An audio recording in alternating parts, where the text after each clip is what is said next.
Mic check 1 2. Mic check 1 2. Mic check 1 2. Mic check. Mic check check.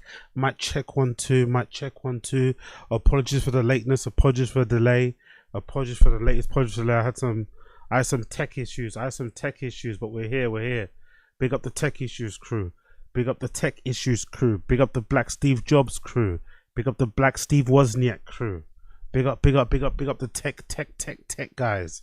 Big up the tech guys. Big up the Black Genius Bar members. Big up the Black Genius Bar members. Oh my god, man. I had a mad little tech issue, so apologies for the delay. Really apologies for the delay. So hopefully some of you haven't been waiting for too long. But I think I'm about an hour late, isn't it? Like fucking hell. Anyway, we're here. But yeah, so I was trying to set up the fucking computer, trying to get the stream going.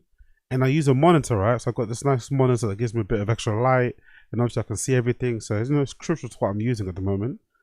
And then I couldn't get the monitor to turn on, so the monitor wasn't turning on. And I was doing everything. I was trying different cables. I was like, nah, but it was working just yesterday. There's nothing wrong with it. Then I thought the computer was broken. Then I tried the computer. I changed it. Couldn't run the cables. And then literally, you know what it was? Do you know what it was? Do you know why my monitor wasn't working? Can you guess why my monitor wasn't working? The power cable wasn't fully inserted. The power cable was like halfway in, like into the monitor, not the power cable into the socket, the power cable into the monitor. What a fucking idiot. I was pressing, I was changing, I took out all my cables. I used different RCA, I used different, HDMI cables. I plugged it in through the Thunderbolt.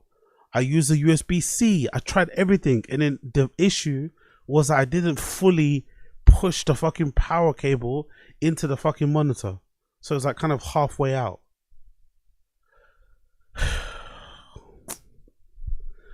I'm a fucking idiot. I'm a fucking redact. I'm probably just as big as a redact as Brendan. All of these years doing this content has turned me into just about as big as a redact as Brendan Shaw. I'm not immune to it. There's no way you can consume. It's like having friends, isn't it, right? It's like having friends that are bad influence. Remember when you were a kid, your mum would always tell you, don't hang out with, that person, because they're going to be a bad influence. And, 9 times out of 10, your mum and dad or whatever were right, Especially now you're older, you're looking back thinking, rah, my mum knew that kid was going to be a wrong'un. But usually, when you're a kid at that age and you're impressionable, your friends can really influence you. They can change you. Fundamentally, your character, your personality. They can really influence you in that way. And I think there's something about covering redacts that turns you into a bit of a redact yourself. Think about it. I don't think there's a single person that covers redacted news like this who isn't a little bit redacted themselves or a little bit annoying. Think about Kino Casino. Think about That Being Said, which I enjoyed, that covers DSP. Think about any of those shows that kind of carry or cover locales or whatever, or like the redacts or whatever online. Over time, if you kind of consume that sort of shit, if you subject yourself to watching that amount of dross or slop or slime or shit, inevitably it's going to impact you for the worse. So it's no surprise that my brain on the inside is slowly leaking out of my eardrums. It's slowly leaking out of my ears and trickling down the side of my neck, because I'm constantly sitting here for your entertainment and my entertainment, because let's not lie, I also enjoy it, but I'm sitting here taking in all this slop, and it's not allowing me to fucking realize that the reason why my monitor isn't turning on isn't because it's suddenly broken, isn't because my laptop is suddenly broken, it's because I haven't fully inserted the power cable into the monitor itself. And it took me nearly an hour, actually an hour, to figure that out. It took me an hour to figure out that the power cable wasn't fully inserted. There was nothing wrong with my HDMI cables. There's nothing wrong with my USB-C cables. There's nothing wrong with my Thunderbolt cables. There's nothing wrong with my fucking laptop. It was that I didn't fully click the fucking cable in. It took me 1 hour to realize that. 1 hour. So when people say Brenda doesn't have an influence, Bapaverse doesn't have an influence on the real world, JRE doesn't influence the real world and shit, stand-up comedians don't affect the real world, use me as an example. I am the affected.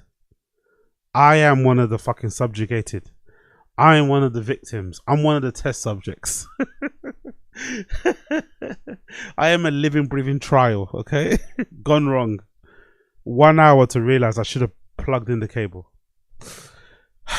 Anyway, moan away, moan to the side, moan done. Thank you for joining me. We're back once again. It's a random show. We're on day 3 of 31. This is the marathon stream that we're doing to get up to 500 members by the end of the 31 days. We're on day number 3. We reset the clock because we do this honest and we do this the right way. And we put one foot forward and we get back on the horse. We go again, like Steven Gerrard would say back in the day. Fuck Steven Gerrard, fuck Liverpool, but you know what I mean. So we're back with day 3 now. We're ready to go, ready to rock. We're going to finish some stuff from yesterday that we didn't finish. Bits and pieces of videos and shit. We got some stuff to cover on the Tfatk subreddit. Bloody blah blah blah. You know how it is. We're just going to take it as it comes. You feel me? Cool. Bless. So if you want to support, you know what to do. There's a link in the description if you want to join and become a member.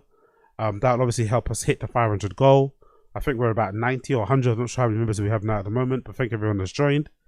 If you don't want to do that, just like the stream, subscribe to the stream, subscribe to the channel. Sorry, subscribers are going up actually, which is great to see. I think the clips are helping. No doubt. If you don't want to do that, get involved in the chat, get involved in the comments. If you don't want to do that, get involved in the Discord. If you don't want to do that, just sit back and enjoy. You get me? You get me? So let's go. First thing to talk about is this. Fucking sad news, man. Sad fucking news. Joe Biden diagnosed with aggressive prostate cancer. So not the best news to open up the show on, I know. Apologies for those of you who are not in the mood for this type of information. But I just thought I'd kind of share with you guys because I just saw it appear on my timeline. Joe Biden diagnosed with an aggressive prostate cancer. So let's actually zoom in here and see what BBC are talking about. Former US President Joe Biden has been diagnosed with prostate cancer that has spread to his bones. A statement from his home office said on Sunday. Biden, 82, was diagnosed on Friday after he saw a doctor last week for urinary symptoms. The cancer is a more aggressive form of disease, characterized by the Gleason score of 9 out of 10. This means this illness is classified as high grade and the cancer cells could spread quickly, according to cancer research. Biden and his family are said to be reviewing treatment options. The former president's office added that the cancer is hormone sensitive, meaning it can likely be damaged. After news broke of his diagnosis, the former president received support from both sides of the aisle. President Donald Trump wrote on social media platform that True Social that he and First Lady Melania are saddened to hear that Biden is in recent medical diagnosis. We extend our warmest and best wishes to Jill and family. We wish Joe a fast and successful recovery. Former Vice President Kamala Harris, who served on the Biden bill, wrote on X that she and her husband Doug Emhoff are keeping the Biden family in their prayers. The quote is, Joe is a fighter, and I know he will face this challenge with the same strength and resilience and optimism that has always defined his life and leadership. The news comes nearly a year after the former president was forced to drop out of the 2024 US presidential election over concerns about his health and age. He is the oldest person to hold the office in US history, which I didn't know. That's crazy. Biden, then Democratic nominee vying for a re-election, faced mounting criticism for his poor performance in June televised debate against Republican nominee and current President Donald Trump. He was replaced as a Democratic candidate by his Vice President Harris. Prostate cancer is the second most common cancer affecting men, behind skin cancer, according to the Cleveland Clinic.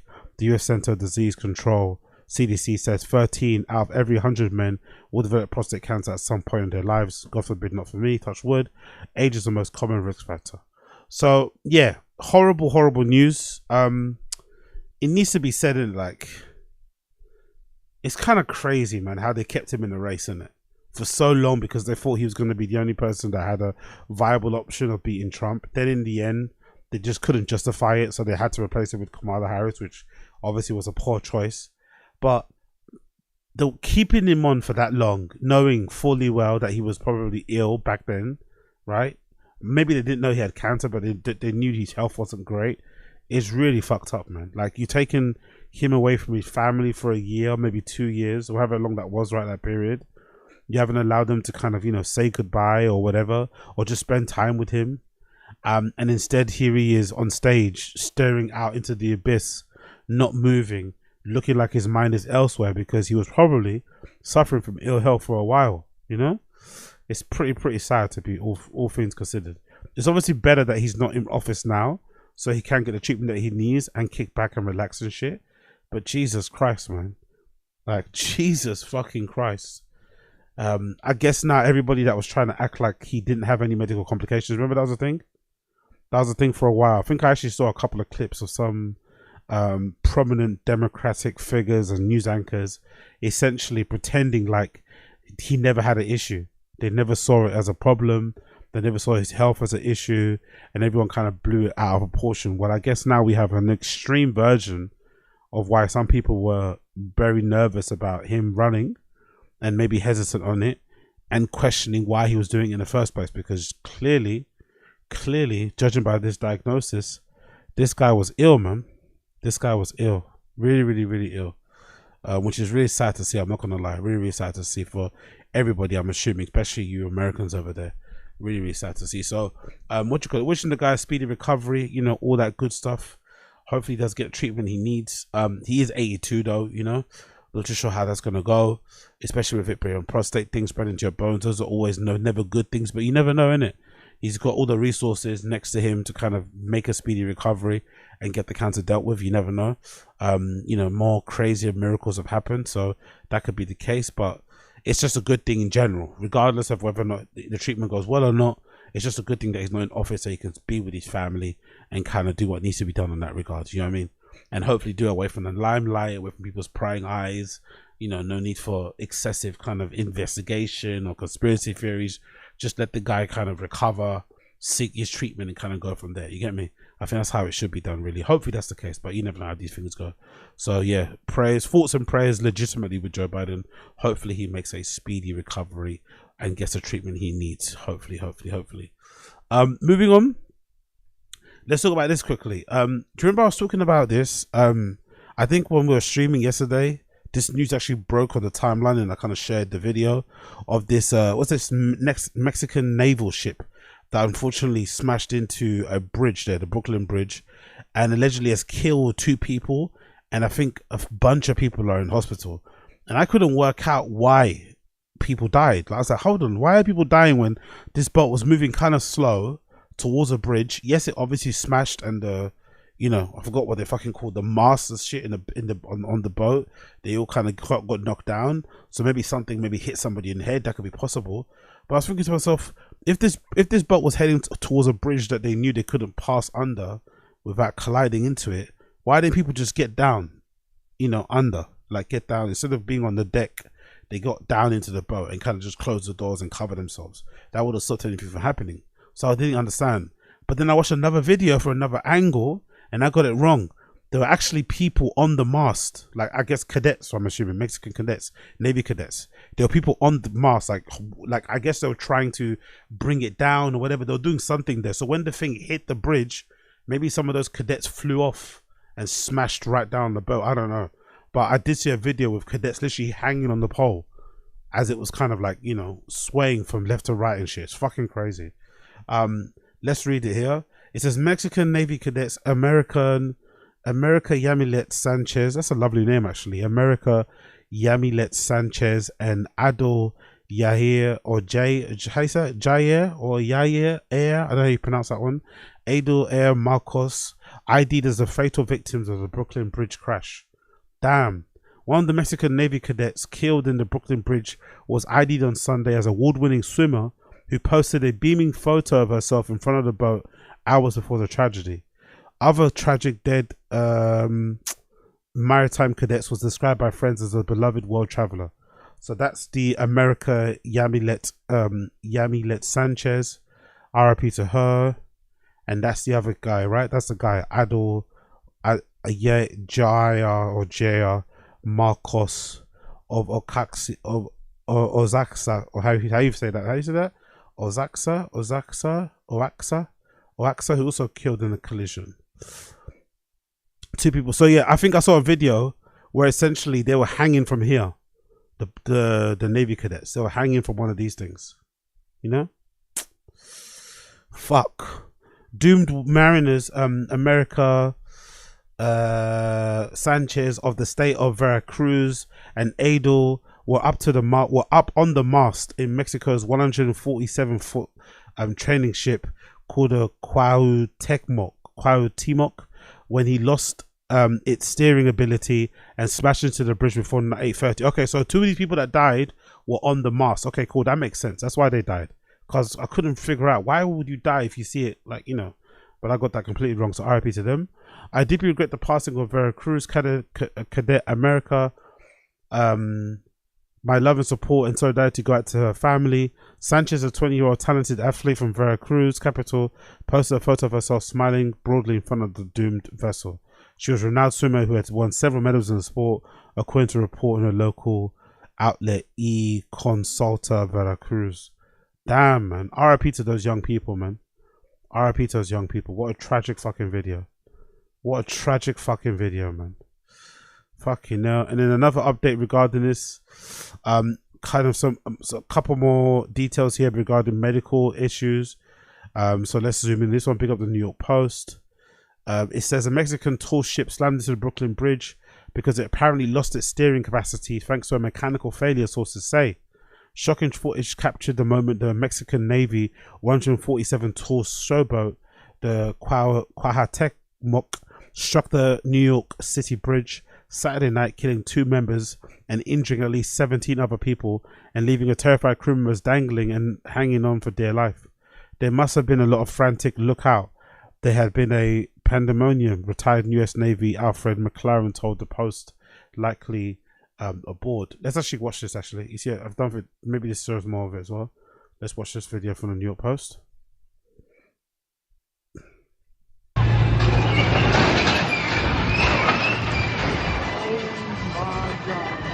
Fucking hell.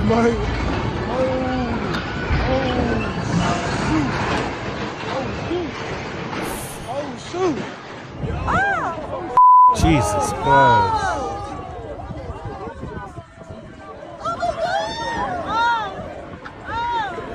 Fucking hell. What do you do?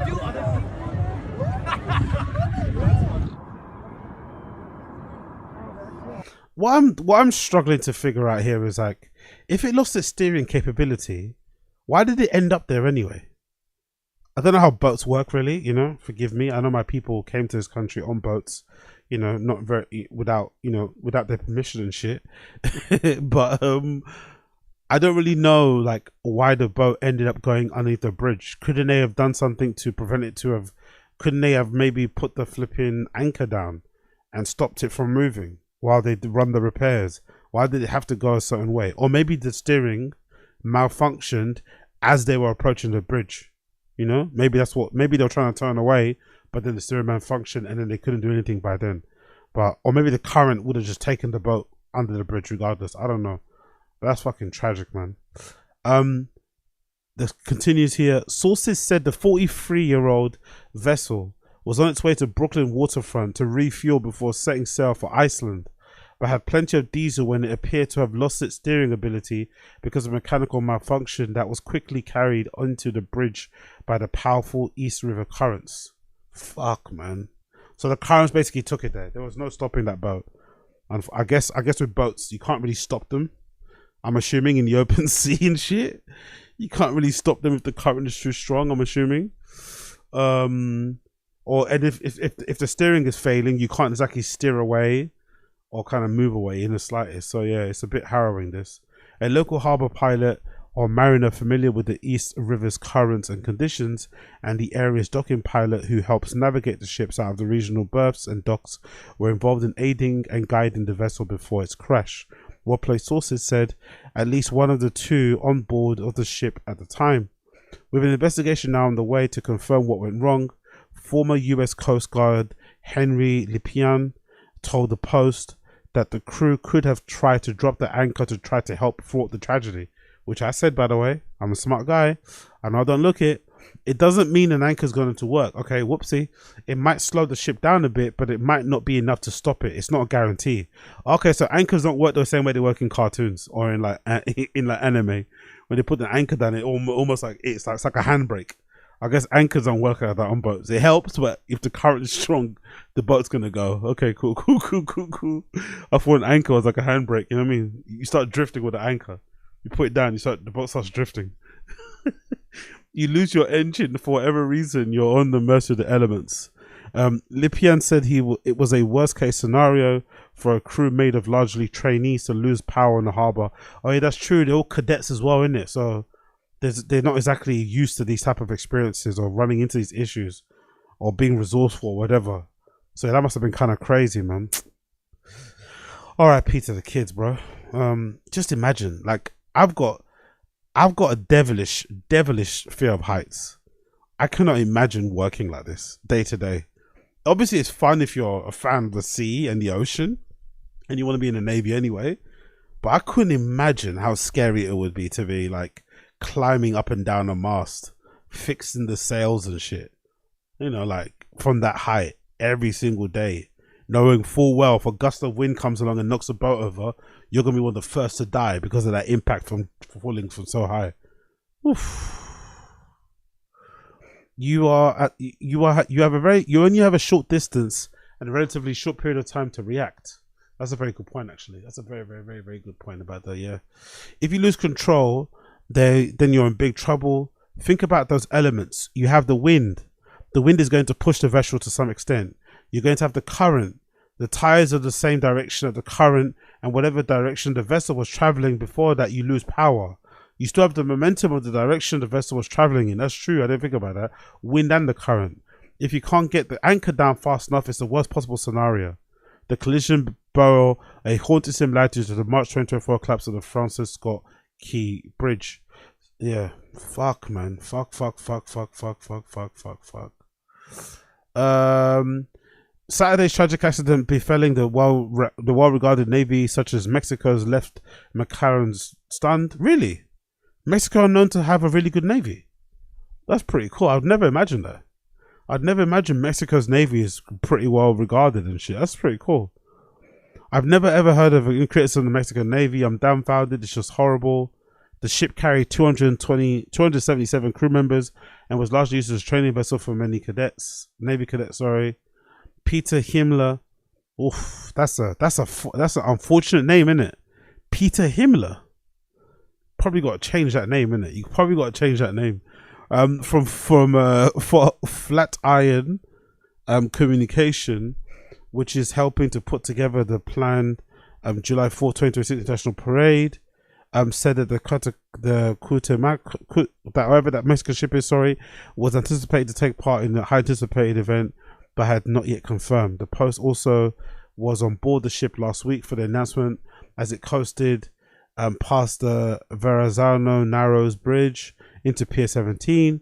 Authorities said the two crew members who were killed were in the rigging on the mast that crumbled when it struck the bridge, while others fell or were injured. Wow. Oh my God. What a way to go out. So you're trying to tell me that those Navy officers that died may have been strapped to the mast as it hit the bridge, as it collided with the bridge. Oh, God almighty. R.I.P. to them, man. I don't think we need to know those details, but big up the New York Post, isn't it? New York Post is like the Daily Mail. It's a bit of a trashy rag. We didn't need to know that detail. God almighty, New York Post, bro. We didn't need to know the detail of how they exactly precisely died. Like, fucking hell. R.I.P., man. Mayor Eric Adams said that the injured crew were taken to the Bellevue Hospital. The National Transportation Safety Board, which is investigating the incident, said it did not immediately respond. Fucking hell, man. New York Post, bro. Have some shame. You know, have some respect for the people that are falling. We don't need to know the cause of death. We've seen it. We don't need graphic detail of how they fucking passed. Jesus Christ. R.I.P., man. R.I.P. R.I.P. to all involved. R.I.P. to all blood clot involved. Talking about R.I.P., man. Talking about R.I.P., this new discovery, which I think is now burned, unfortunately, this new discovery that people have found on the Tfatk subreddit, where people are getting a hold of the CCTV footage or the camera footage that's recorded at Brendan's son's baseball games, which I think is just recorded all around. I think that must be a thing in baseball over there in America. I think just certain grounds have cameras where parents can maybe watch stuff remotely, or if you're a coach, you can maybe watch certain stuff back. But I'm imagining these type of things are probably for parents that are not going to be there. Probably something you can log into remotely from somewhere, right? Well, somebody has access to that camera and has now recorded a couple of games, I think, that Brendan's son's Tigers played in.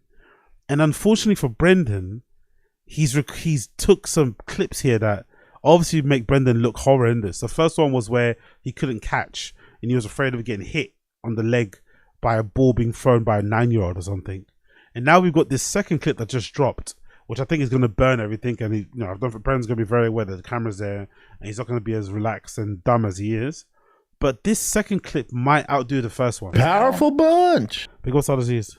Apparently they live stream the games. Chris Delia got all the Little League stream links. yeah, that makes sense. Big up apologies.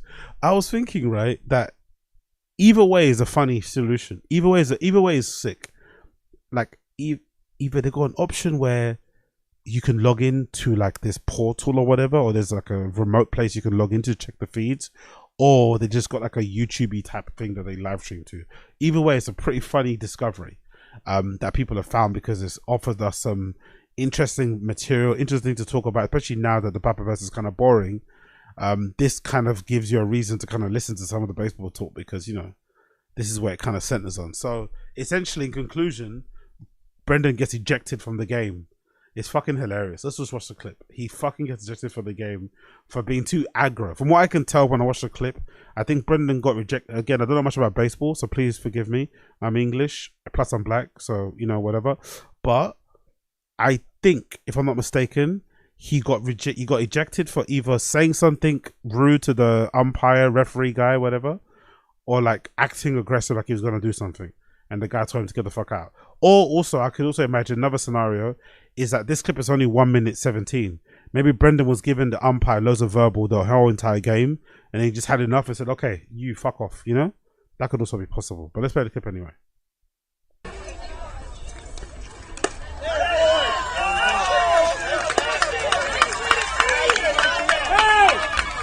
Which one is Brendan's kid, by the way? The people know in the stream chat. Is Brendan's kid that one? Which one is Tiger? Is Tiger the one that's bowling? Is one that's throwing? So whatever the fucking thing is, pitching. I said. Is Brendan's kid pitching or batting? Which kid is Brendan's, or is he catching? Is he pitching or batting? That's the warning, coach. That's the warning. Actually, I think that's Brendan's kid there. I think he's batting. I think that's Brendan's kid there. I think so.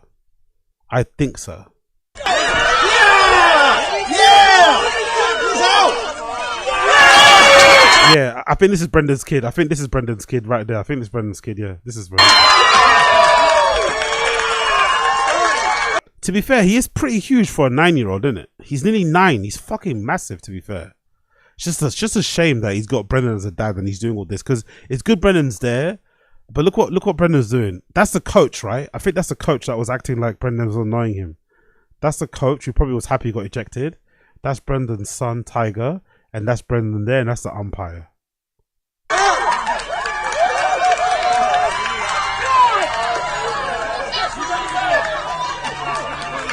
Notice how the coach doesn't fight it. You see that? The umpire, Brendan says something to the umpire that he doesn't like. The umpire tells him in a very dramatic way to get the fuck out of it. But to be fair, anyway, referees even in Sunday League are very, you know, they're a bit, you know, they love the attention. They're a little bit up their own arse. They can be a bit annoying. It's no different to, I think, professional leagues. So I'm not even surprised at the theatrics of it all, right? But Brendan's doing it wrong, bro. It's your kid's game. Like, why are you even storming onto a pitch like it? It's not that deep, you know? Relax. Getting ejected from your kid's game, especially as a former athlete. I think it's different if Brendan was just a regular parent. I would understand it. Like, you're just a regular housewife, or you're just like a regular dude who works a job and you're kind of seeing your kid playing games and you're like getting pumped and shit. But Brendan being a former professional athlete, you should have your emotions in check. You should be a little bit calmer, a bit cooler. You shouldn't be getting to this point where you're getting ejected from these type of games. This is fucking crazy. But do you notice how the coach doesn't fight for Brendan? Did you guys notice that? The coach doesn't actually speak up for Brendan, doesn't tell the umpire, hey man, chill. He's kind of pleased that Brendan got ejected. Now he can do his job. Now he can get left alone. He's kind of happy. I think the coach was happy Brendan got ejected.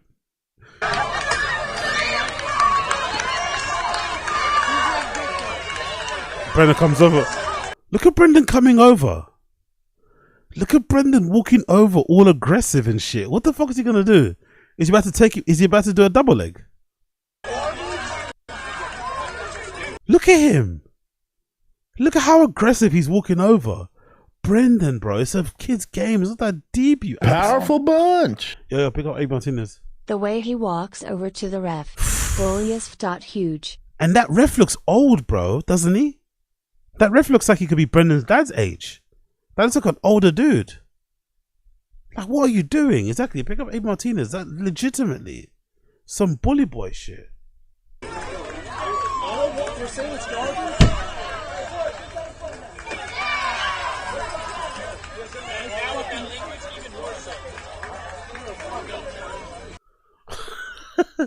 So Brendan does all that tough guy walkover to act like a hard nut. The guy tells him, just leave me alone. And then he kind of walks back in shame, like walks all the way backwards, by the way. Doesn't break eye contact with the fucking umpire. Doesn't break eye contact with the umpire and walks all the way back.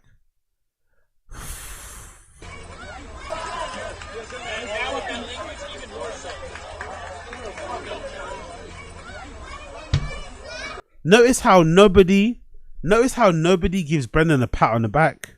Nobody tells him to fucking chill. Nobody's kind of like fighting for him or fighting his case to the umpire. Notice how they all just like kind of letting him do his thing. That's really interesting, by the way. Nobody is backing him up or defending him or trying to hold him up or hold him back or anything. They just kind of let him do his thing. Powerful bunch. Big up Asada's. Oh, so I got kicked out of a rec league game? That's your takeaway? Oh, Bubba y'all Musa forgot I'm a baseball dad. Hey, real quick. What was the ump gonna do? Volume punch me? Promo code SHAB for Scorpion Mel. What else you... What else you got, Chin? Honestly, Wolves umpire. Hey, umpire, you got a gun? Maybe that's what he's asking the umpire. Maybe when he stormed onto the pitch and walked over all aggressive like, maybe he's trying to ask the umpire if he has a gun or not. Maybe.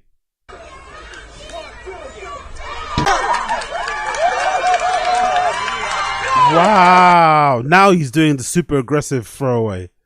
He's telling him the super aggressive, you get the fuck out.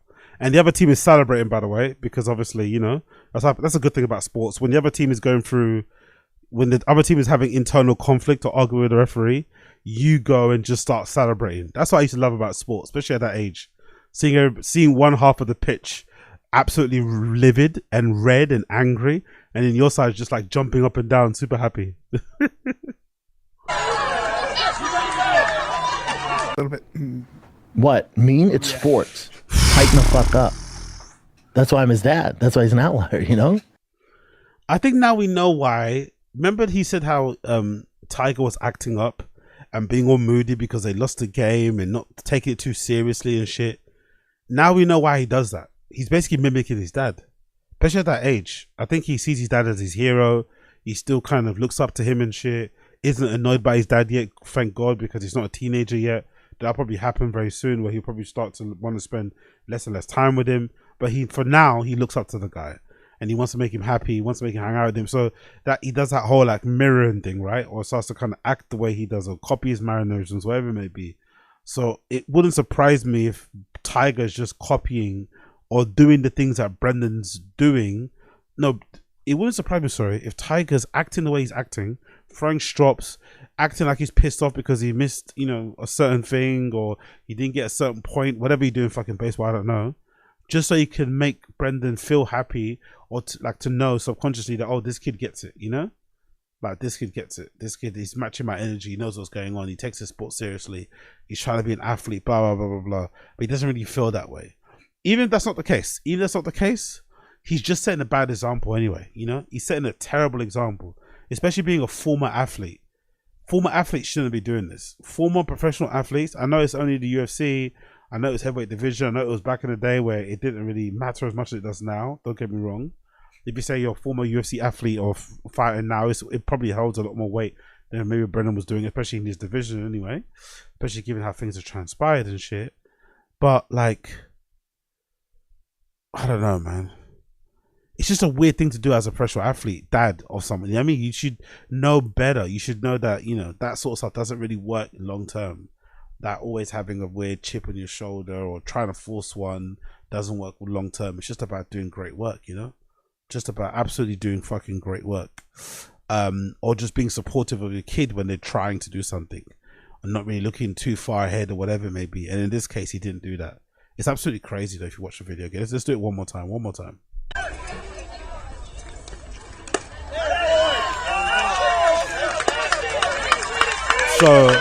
So this kid pitches that kid out, right? Hey! That's a warning, coach! That's a warning! So he gets a warning here, so I could hear. The umpire said that's a warning. So that first kid gets pitched out, right? He gets striked out. Then Brendan's kid rocks up to bat. Number 11.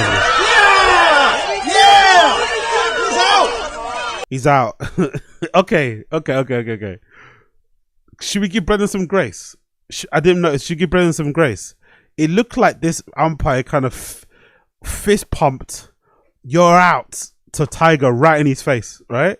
Like, it looked like the umpire fist pumped, like, went super close to Tiger's face and like, "Get the fuck out of here." So maybe that's why Brendan got so aggro.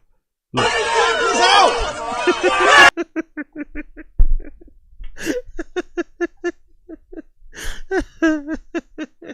That's so hilarious. This umpire's hilarious. I love this umpire. He gets right into fucking Tiger's face and says him, "You're out." Look at that. Yeah! He's out!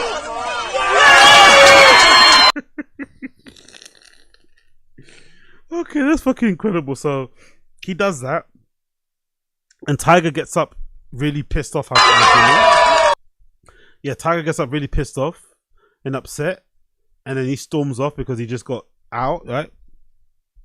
He got fucking striked out, whatever the fucking term is. He walks off, and then as he's walking off, Brendan's already walking towards the umpire, and the umpire's already given Brendan a warning while he sat on the bench.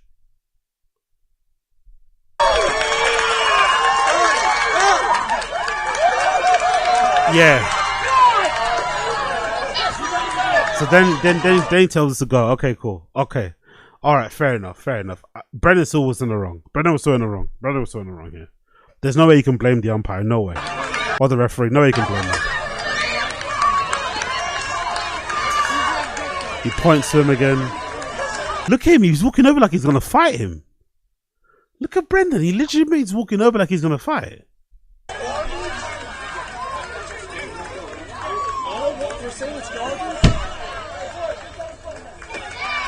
What did he say? I want your signature. Does he say that? Did you guys hear that? I just want your signature, dog. He's trying to be condescending. He says, I want your I only want your signature, doggy. What did he say to him?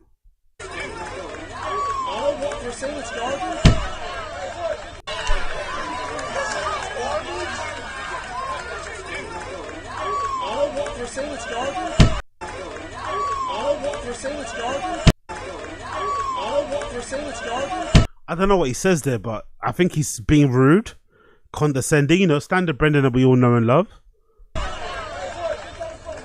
Guy puts his hand away, walks away.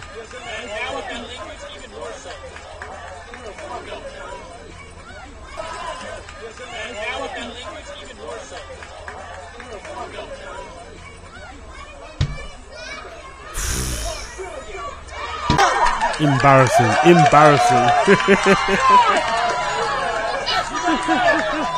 A little bit. What? Mean? It's sports. Tighten the fuck up. That's why I'm his dad. That's why he's an outlier, you know? Oh, man. I feel so bad for Tiger, man. This is legitimately a game, you know? It's literally meant to be done for recreation. It'd be done for fun, hanging out. It beats being indoors playing video games. You get to fucking meet new people, you know, develop social skills, become a little bit more mature and somewhat independent, blah, blah, blah, blah. foster maybe a closer relationship with one of your parents or people in general. It's meant to have a lot of positives around it, but Brendan is so far making it kind of negative and lame and boring and bad for this kid. He's not really having fun, it looks like. Maybe the kid also wants to be pro, but I just don't think 9 should be the age where they're focusing entirely on that. Maybe it should be a back of the head type of thing where you're keeping that in mind. But for the most part, just play to have some fun. Play to have some fucking blood clot fun, man. Like, what the fuck is going on here? Legit, what are we doing here? Like, what are we doing here when you're fucking getting ejected from your kid's rec game? Like, huh? Like, what the fuck is this, Brendan? Like, and if he saw this clip and he saw another dad getting ejected the way he did, he would be ripping into them on social, you know. He'd be ripping into them on Tfatk. He'd be calling them out for being lame, for being cringe or whatever. He'd really be on their ass. But when it's him, it's okay. Fucking weirdo behavior. Weirdo behavior. But it doesn't stop there. It doesn't stop there. More weirdo behavior. You want to see more weirdo behavior? Look at this that somebody pointed out. Look at what somebody pointed out. Allegedly, Brendan is wearing the same number on his jersey as fucking, what's his name? PUIG. That PUIG guy, that legendary baseball player that used to go out with fucking Brendan Schaub's wife, Joanna, back in the day. This guy used to date Brendan Schaub's wife back in the day. Or maybe they used to fuck, I don't know if they were dating or really a boyfriend and girlfriend, but regardless, that was his number. And Brendan's now wearing it with his son's team. So what's going on here? What do we think is the deal? Do we think Brendan knew that this guy's number was that and he got it on purpose as a way to kind of like troll or whatever?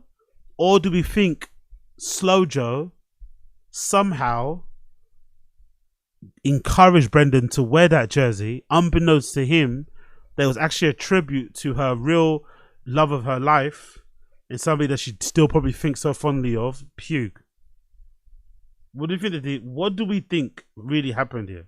Did Brendan voluntarily pick this number to honor PUIG, or did Slow Joe get him to pick that number or to wear that jersey number as a weird way to troll him? Because I'm not gonna lie, as much as he calls Brian Callen a cuck, this is more cucky than I've ever heard anything Brian Callen do. This might be the most cuckiest thing I've ever seen. Like, how are you wearing the same jersey number as a guy that used to fucking bend your wife's legs backwards? Like, why would you do that? Like, what? And I'm sure some of you guys are the same. Like, I don't know, like, especially if you follow sports, and I don't know, someone that you're into now or someone that you're with now, you find out that one of your favorite players of a team that you follow, that you're Powerful bunch. Big up Aziz.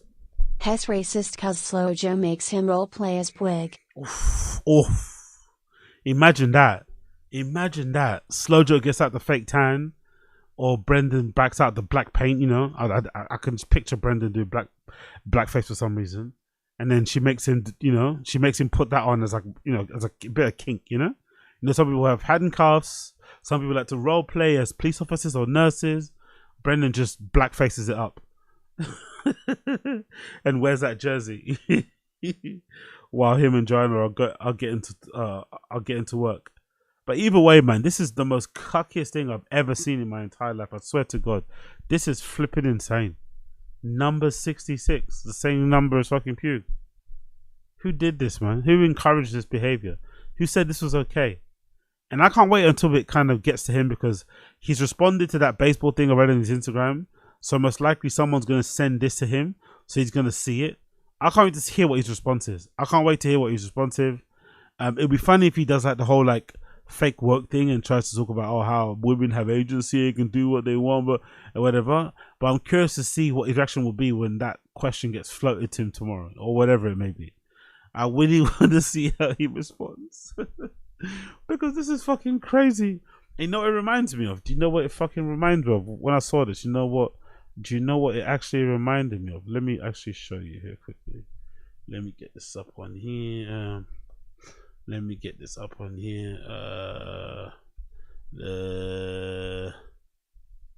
Let me get this up on here.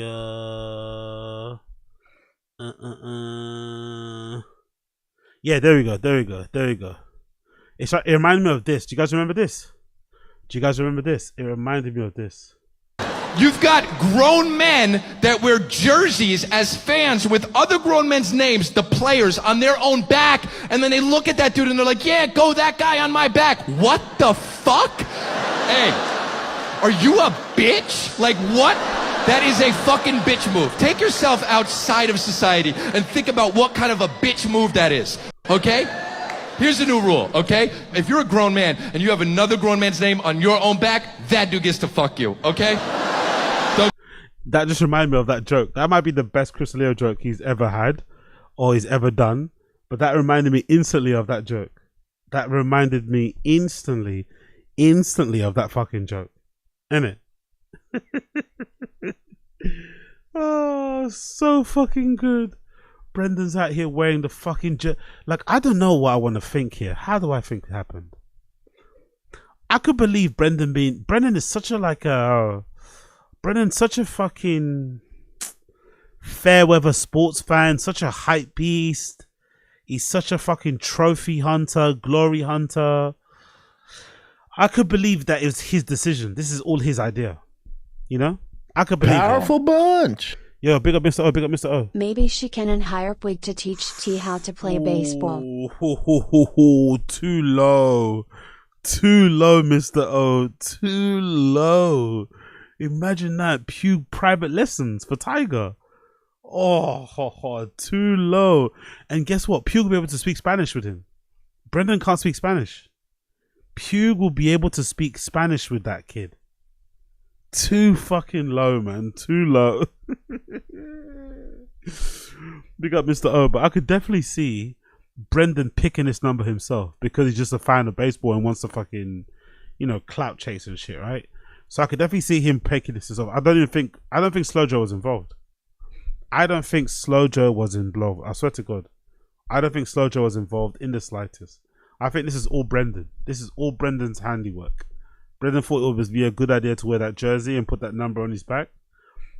Also, for those of you who are in the stream chat who know baseball, is it normal for coaches of teams to have numbers on their back anyway? Of their jerseys? Can you tell me that? People in the stream chat. Is that normal? Surely coaches don't have numbers on their backs, no? They just wear like regular kit. They don't have numbers on their back. Or am I bugging out? So Brendan must have got this done like specifically for this case because he wanted it to look like PUIG. Or maybe it's a number that other baseball players have worn in the past, or more current ones are wearing nowadays. Who knows? But it just feels a little bit odd that he's, one of the coaches on the sidelines in the dugout, but yet he's got a jersey and that's got his number on it. Like, what the fuck's that about? Huh? To make matters worse, Brendan did post about it on his socials. So let's see. There we go. There's a post on his socials. He did post about it. There we go. He said the kid is safe. The kid was safe, which is, I guess, his kid. Must be a slow ass news day. Interesting, isn't it? Do you think Brendan doesn't have to spell news? Do you think Brendan doesn't have to spell news? Because why is the N in news capitalized? That's like it's been auto-corrected. Why is that N capitalized? Did he have a brain fart and not know how to spell news or something? Must be a slow ass news day in MMA when this is the headline. Also, I was the third coach this ump threw out that day. All I said was, that's a garbage call. It's the playoffs, for God's sakes. Playoffs, Playoffs. By the way, look at Kibitek. This Kibitek guy, man. This Kibitek guy is a fucking ugh. He was all out in here like trolling and saying nice, nasty stuff about Brendan in the fucking comments. Acting like Brendan was fucking begging it and clout chasing off of him. And now look at Kibitek all up in Brendan's comments, laughing face emojis. What type of person these people are? You got to watch out for these people like this. These fakers, these fronters, where when everyone was piling onto Brendan, he didn't want any of the smoke. So he kind of joined the pylon. Then as soon as the coast was clear and everything, now all of a sudden he's back outside. All these people cheesing and shit. Same with this Kibitech guy, you know? Now that he's got no more other people coming to his garage to buy, you know, overpriced fucking shock absorbers and shit. Now all of a sudden, Brendan's his favorite guy again. Fucking crazy how that works, isn't it? But yeah, he says he's coach of the year. And MMA fighting, Brendan Schaub thrown out of Little League game is fucking hilarious, by the way. He actually wanted to fight this guy. And then to make matters worse, Slow Joe got involved as well. Slow Joe got involved and posted something on the Instagram stories, I think, if I'm not mistaken. Slow Joe also got involved and said something on our Instagram stories about the situation. Let me see if the post is still here. Slow Joe got involved. Did you take it down? No, there it is. There it goes. Slow Joe got involved and shared Brendan's post about him being fucking what should we call it? Ejected from that game. And look at the caption that Slow Joe shared. Look at the caption. Like, these people are made for each other, innit? When I keep saying on this stream chat that Brendan is never leaving Joanna and Joanna's never leaving Brendan, it's for moments like this, because this caption perfectly encapsulates why they're so good for each other.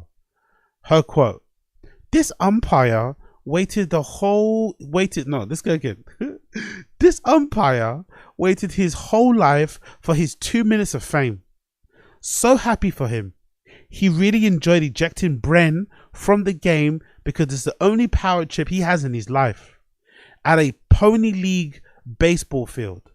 Congrats, ump. Hope this was the highlight of your life. I'm sure you'll go back to your amazing life after this." Number one, what a fucking bitch. Because I feel as if she's kind of insinuating that because this guy doesn't live in a mansion, or because he doesn't drive one of 7 cars or something, that somehow his life is worthless. His life doesn't mean that much. He doesn't have an amazing life. Because he's not doing the things that I'm doing, I'm gonna shame him. Like, bro, but the person that doesn't allegedly have what they have is also the person that's fixing their house, you know? Like, so that's a really funny thing about the situation. But I love how they're immediately assuming, Brendan and her are immediately assuming that the umpire is trying to clap chase. Their immediate reaction is that, oh, this umpire's trying to be famous and use me to get famous. Powerful bunch. Yeah, big up Young God Vibes. Umpire mad because he doesn't have a truck and crush chicks. Exactly. He probably lives in a 1-story house with no pool. Exactly. And he's fat and he's probably ugly. Doesn't have a fucking shiny Richard Mille watch or something. Yep. Exactly. Big up Young God Vibes. But yeah, all in all, tragic story. Tragic, you know, in general, just tragic, this whole thing. Because obviously it exposes just how much these motherfuckers, which are, I think, are newly rich. You know, I don't even think they're old money rich. No, I don't think so. Especially the way they fucking move, right?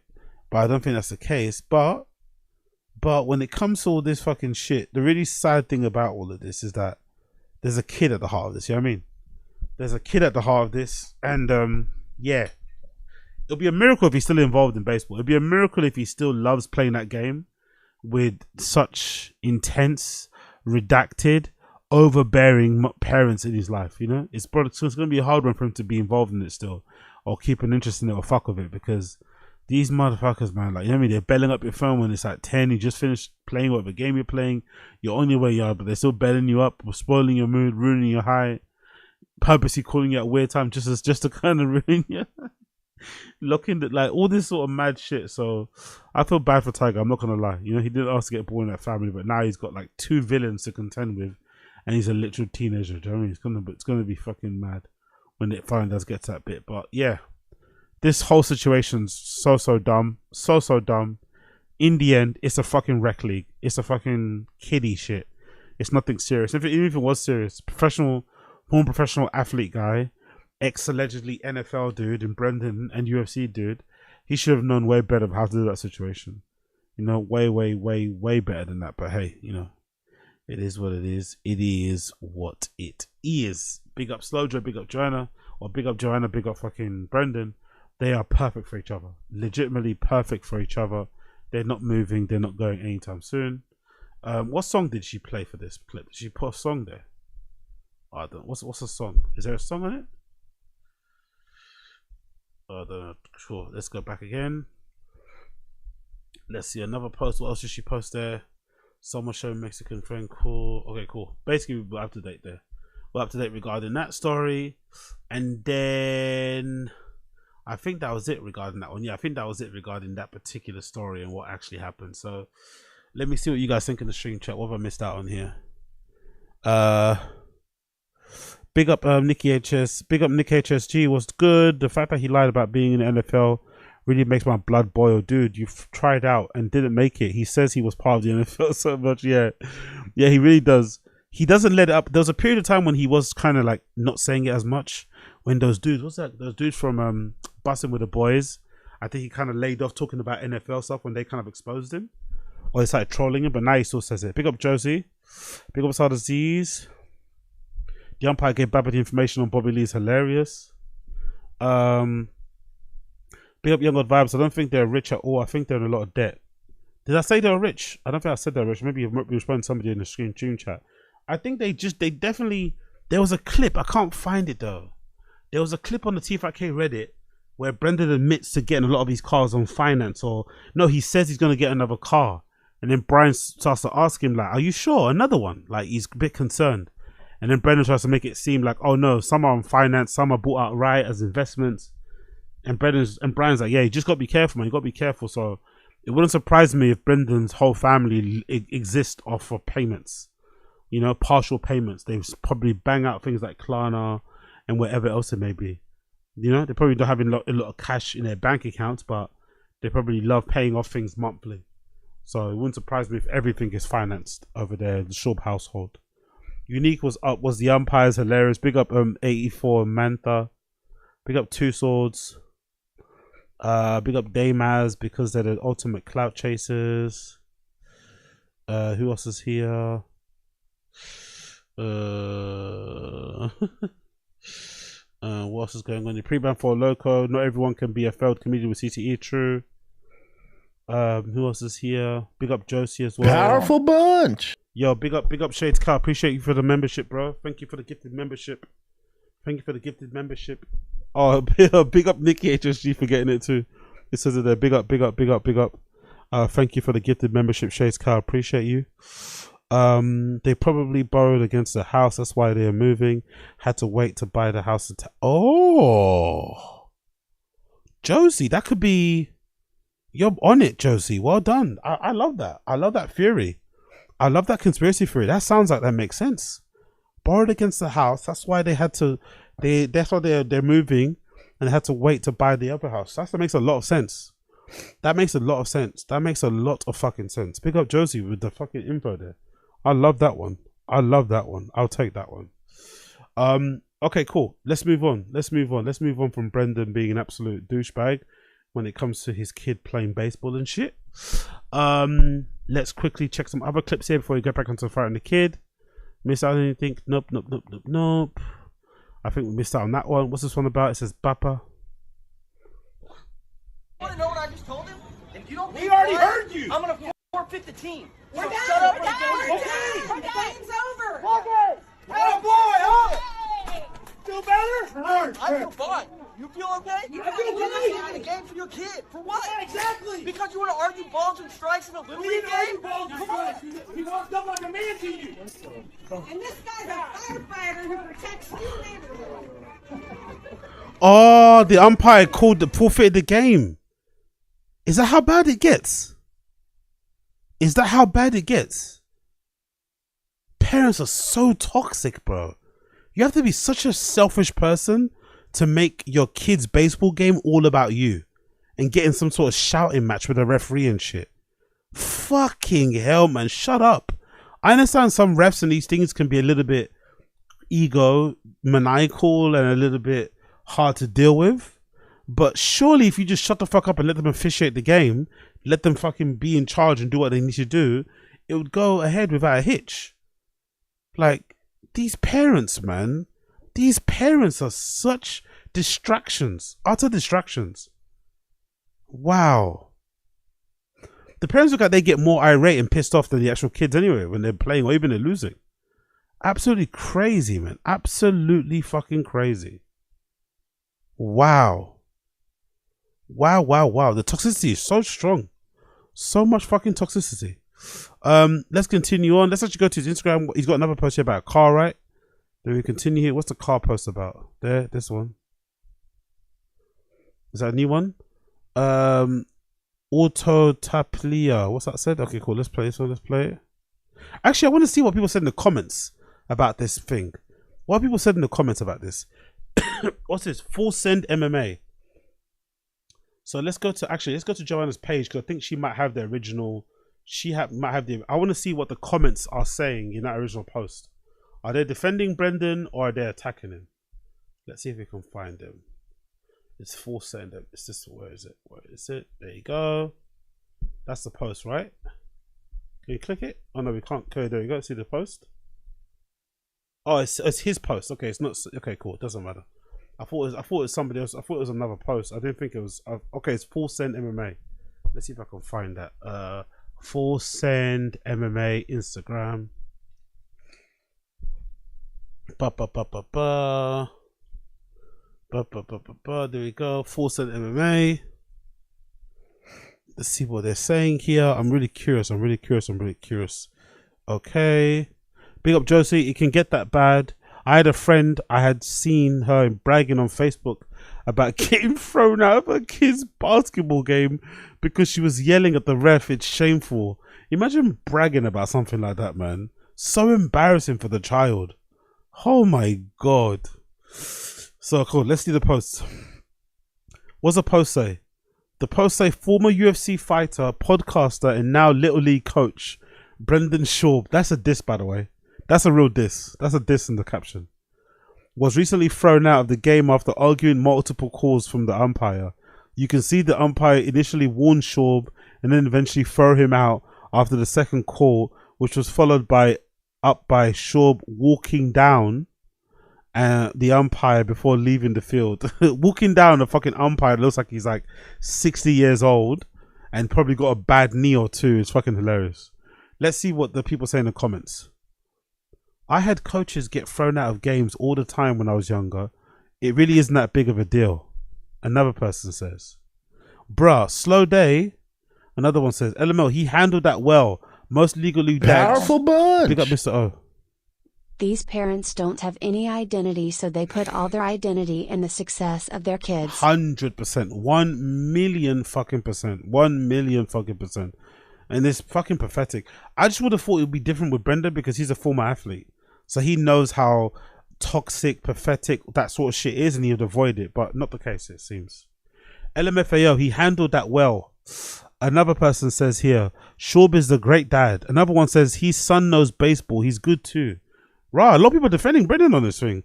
The Brendan Schaub redemption arc ever since the Nate Diaz shit is awesome. Coaches getting thrown out of games as baseball is literally part of the game. Okay, but I don't know. Okay, fair enough. People are defending him. LOL wasn't bad at all. He said that was trash and the umpire got his feelings hurt. Don't be proud of this post. Credibility loss for sharing a dad for doing dad things. Looks like he handled that relatively well.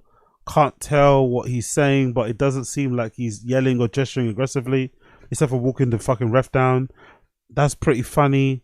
Brendan Schaub, them boys love that, bro. Brendan Schaub is an amazing dad, so why would you post about this? This post involves kids so fucked up. Everyone's kind of defending him. This is the funniest shit ever. Not gonna lie, I'll give it up to 50-50 shot. People forget Brendan Schaub went 6-5 in the UFC. The umpires make it all about themselves these days. Schaub is a monster.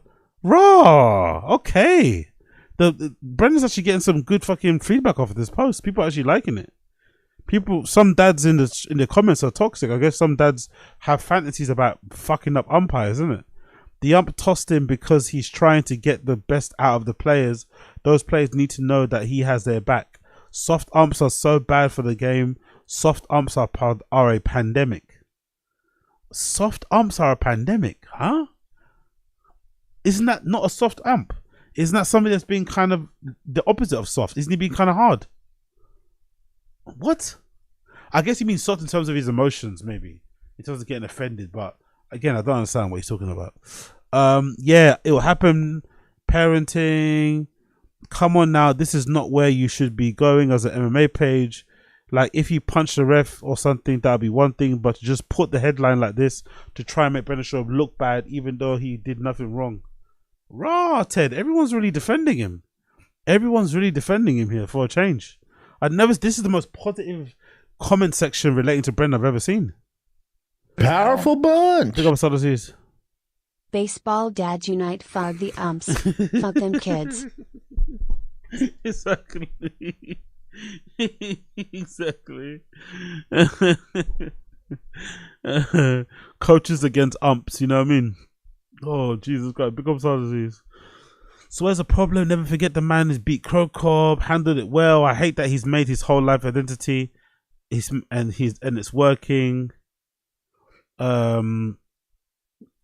What does it says here? How the fuck is this news? Brendan was just being a good coach / dad, fighter anyways. I think Brendan Ford, I think that TRT is getting to his head. Acting like a child, acting like his dad, and he says he's not. Bro can't stop being lame. Okay, cool. Some of the comments here are trying to get back on him though, but the rest of them are really positive against him. Fair play. Fair fucking play, I guess, in that regard. And then moving back actually to that profile, let's actually click this video that Brendan released about the fucking Hummer, right? So let's see what's going there.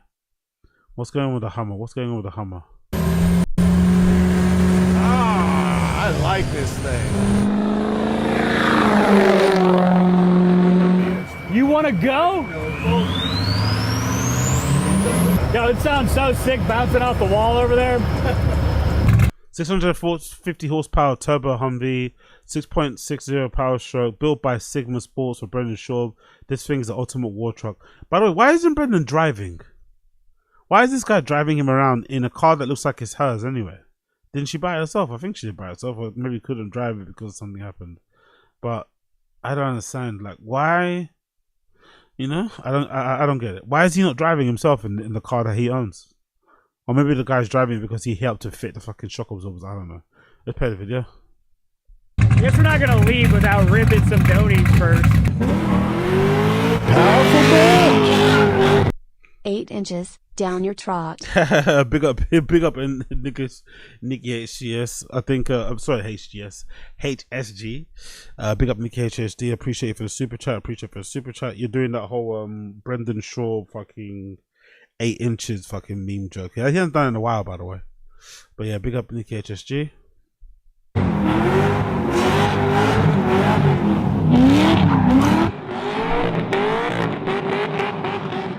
Bro, why isn't Brendan driving? You got the fucking car company thing, right? Car channel. Why can't Brendan do that?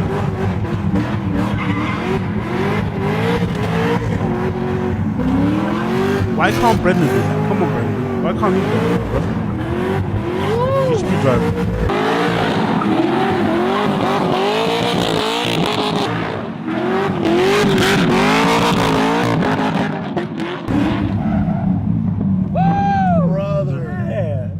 This is actually the first. He wants to get out. Look, he wants to get out so badly. He wants to get out so badly. He's over it already. Control he has is fucking. This thing works. He wants to get out so badly.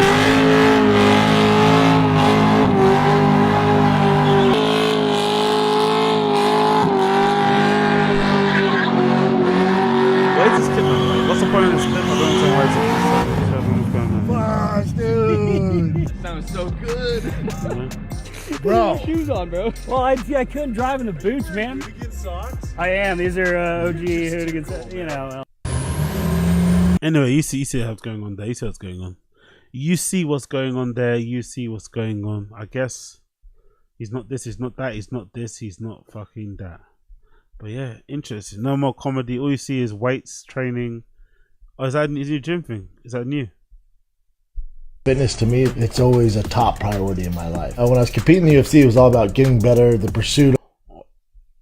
What is this? Is this an advert? Fitness to me, it's always a Rain top body priority feel. in my life. When I was competing in the UFC, it was all about getting better. The pursuit of a world title shot is just relentless. That's all you think about. Monday through basically Saturday, your entire day and night is scheduled around those training camps and those scheduled practices with the coaches and the teams. It's just a lot more volume, striking, wrestling, grappling. But now it's about looking good and feeling good. Looking like Superman for the Ozempic, by the way. Ozempic helped that. Ozempic helped that, but we never admit that. kids. Look at this. And then having the energy to keep up with those little rascals. Energy's usually... Oof, the skin is not... The skin up close is like not in the bestest condition, is it? Not in the bestest condition. The amount of zits and spots and just, I don't know. That look at a man that hasn't put a lick of ever sunscreen on his face, hasn't done any session of exfoliating and shit, has done nothing. It kind of shows why he looks like that. I'm not gonna lie, it kind of does show. the most important thing, so that's where rain comes in here. At least 2 a day, gets me up in the morning. That's how I run the 2 miles every day. In studio I have energy, at the baseball field I have energy, at the games. I don't have time to feel tired or be groggy, so I need as much energy as I can get. I'm usually the dad with the most energy at all times. Thanks for... What kind of claim to fame is that? I'm the dad with the most energy at all times. How do you even know that? How do you measure that you're the most high octane dad that lives? What is the even criteria of that sort of shit? It just sounds like it, you know? Sounds like one of those weird criteria. I don't know, it just sounds weird. It does sound kind of mad. But anyway, let's continue on. Let's do a couple more. Let's actually do American Redact. American Redact actually reacted to the fucking ejection thing. So let's see what American Redact had to say about Brendan getting ejected from that game.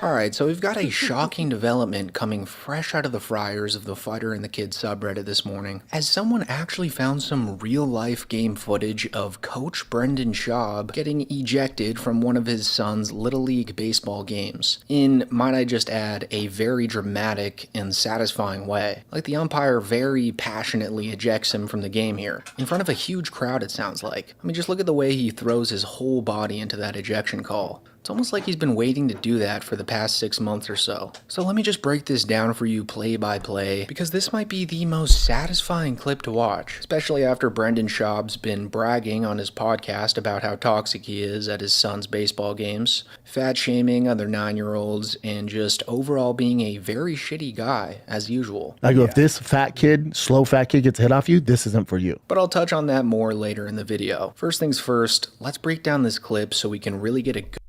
The funny thing also I've noticed about Brendan, I think he mentioned American Redact. Have you guys noticed how often Brendan does this thing where he'll say something someone else does?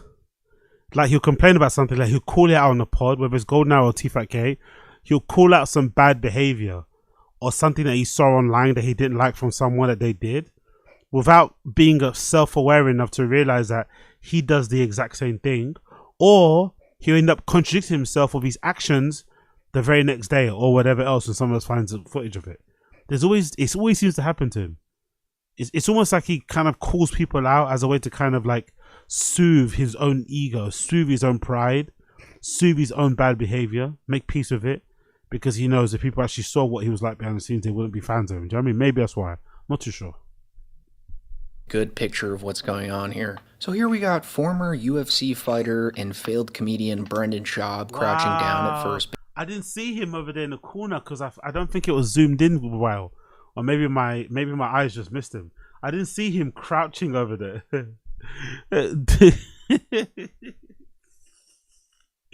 Probably giving the umpire evils, glaring at the umpire, mumbling thing over his breath. Brendan's a wild boy.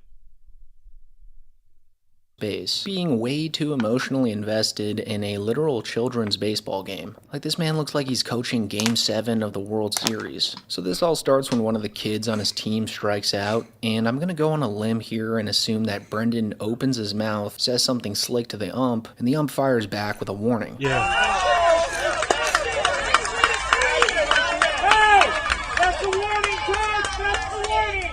So the ump says, hey, that's a warning, coach. That's a warning. Which already is like going way too far as a parent at a 10U Little League game. Like, these players still bring juice boxes and fruit snacks to the dugout. So usually for a normal... Yeah, you can even tell by the way the kids are moving. Like the way the kids are, even the way this kid is looking up at the umpire. Like, these are children. By the way they're walking, these are literal kids, children. You know, I can't know how else you can talk about children without sounding why. But yeah, like getting this emotionally wrapped up in this and getting so intense, like this is where you get fucking ejected at a literal children's game is crazy. Teenagers, different thing, again, but children, come on, man.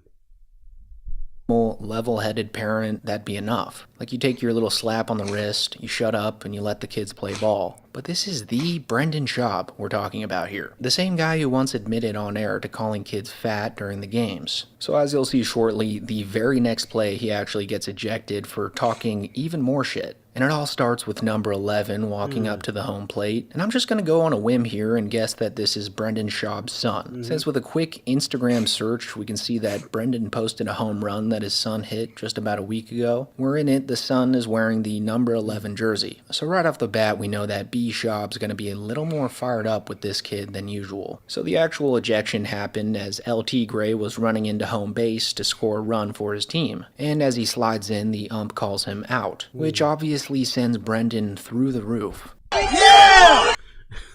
He's looking at him as well.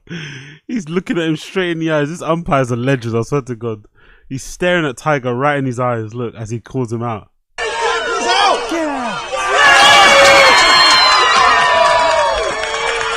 And then Brendan gets pissed because Tiger's his special boy. He's meant to be playing for the Mets. He's meant to make it pro. He's his meal ticket. Brendan is pissed. So fucking pissed. He's so angry. He probably wants to fight the umpire right now. Right fucking now.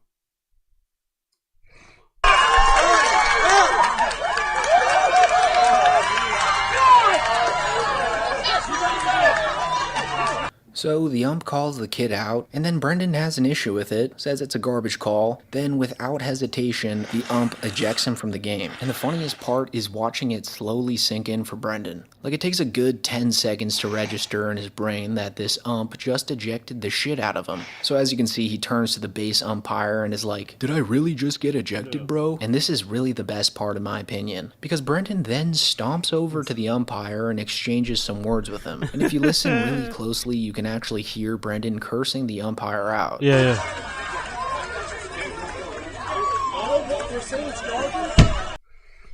I get just saying it's garbage, not doggy. He said garbage. I get just for saying it's fucking the call is garbage.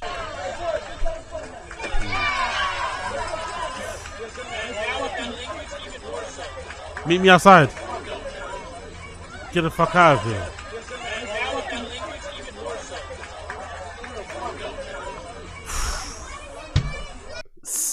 Honestly, that type of language at a kid's game, man. Get the fuck out of here in front of the children. Come on, man. So if you listen closely, he's like, I got ejected for saying that call was garbage, even after getting a warning right before? How could you? And the ref's already clearly made his mind up, and honestly at this point is probably scared for his life. Like, on a side note, this is actually a great example of just how big the guys are in the heavyweight division of the UFC. I mean, Brendan looks like an absolute monster compared to this little ref here. And if you listen closely as Brendan's walking away, he actually says something like, get the fuck out of here, or something along those lines, which likely everyone in attendance probably heard. You can even hear one of the mothers in the stands go, oh.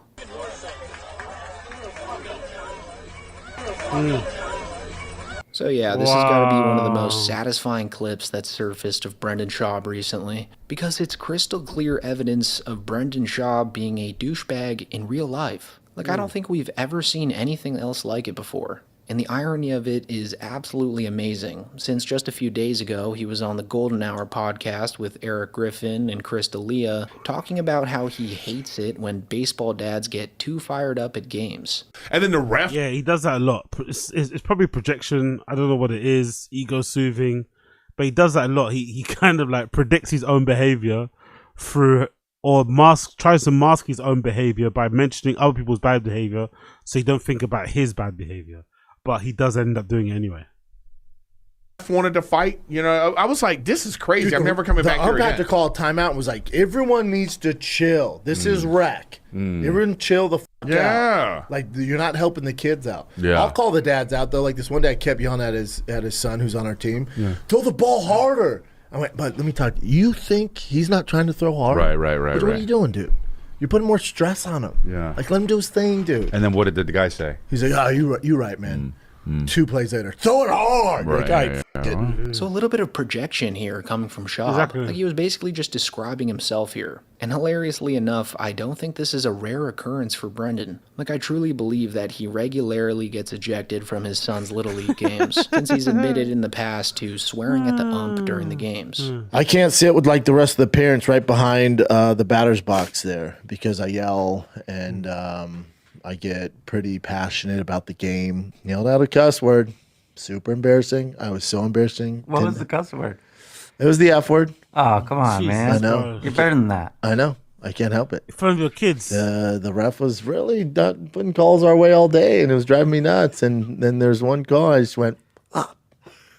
And as I touched on in my initial video about Schaub being a beast of a baseball dad, Brendan's also bragged about teaching his son how to fat shame his opponents. And he pretty much just outs himself as the worst Little League parent of all time. So let's just go ahead and relive that moment to really let this ejection sink in here. And that's also why his attitude's that way. Part of it's on me. I go, if this slow fat kid gets hit off you, this isn't for you. That's a little bit... What? Mean? It's sports. Tighten the fuck up. That's why I'm his dad. That's why he's an outlier. You know? Crazy. That is, you got to be ruthless. Off the field, we're At very 9 nice years to the old. kid. And that kid doesn't hear it. Of course not. But T knows if he's a big, chunky, slow kid and he gets a hit off you, in other words, we got work to do. If he's big chunky kid, his bat speed's going to be... But surely at that age too, by the way, I just thought about it now, but surely at that age, being fat or not being fat doesn't necessarily matter in terms of your athletic capabilities. I'm thinking about my school. There was a bunch of girls in my school who had, like, you know, puffer jackets and shit that weren't North Face, that weren't whatever brand everyone was wearing back then. There was some meaty brand, but they were actually really flipping good, you know? So this idea that it can't be that way is fucking hilarious. But just in general, just the optics of it as well. Brendan being this former UFC heavyweight, Brendan allegedly playing for the NFL, which he actually didn't, but, you know, allegedly still doing that, is hilarious. Them being here by the fucking... It's just... Come on, man. Come on. You got to hold yourself to better standards if you're a former professional athlete. You can't be going to fucking locations and just spoiling the mood for everybody, you know? That doesn't work like that. It really doesn't. Be a little slower, so let's Everything's go ahead and throw slow. it down the pipe. Oh, light is... and also from the silence, I go, light his ass up. And then T just looks at me. You'll say that from the... Oh, yeah. Oh, baseball's no joke, huh? I mean, No. Light his ass up? Oh, yeah. I get pretty hardcore. So in the end, this is just confirmation that Brendan is exactly who he tells us he is. A man so desperate for control and validation that he's now picking fights with umpires half his size at games meant for kids who still need help tying their cleats. And honestly, I hope this isn't the last time we get footage like this. Because if Brendan's going to keep... But the only problem is, I think this is the last time we do get footage. Like, this has been burnt. This was too good to not to post, obviously. But I think we're not going to get much more. I think Brendan's going to be very cautious and very self-aware of the camera and not crash out as often. I don't think he knew. I don't think he knew, or maybe he didn't have access to the cameras. He probably didn't have access to them. And now he's with the access and he's, you know, look at the calling. Jesus. Look at the calling. Yeah, even though, what a horrible situation. Super embarrassing. Can't wait to see how he spins it on the SCHAUB'S show on Monday, though.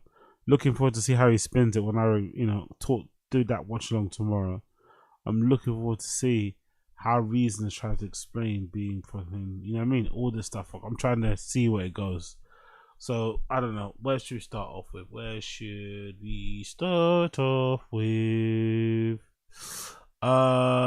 Let's go to a bit of Tfatk actually. Because did we finish Tfatk? We didn't finish Tfatk, did we? So let's finish a bit of Tfatk, then we'll move on. Big up everybody in the stream chat that's enjoying the show. Make sure you smash the like, hit subscribe if you're enjoying it.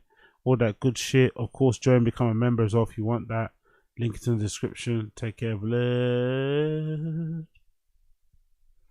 Come on. It was a great time. It was. I would go every year. It is fan-fucking-tastic. With Tiger, too. That It was. awesome. My son talks about it once a week. The wildlife we saw, the whales and stuff. I mean, it's like a whole wilderness area.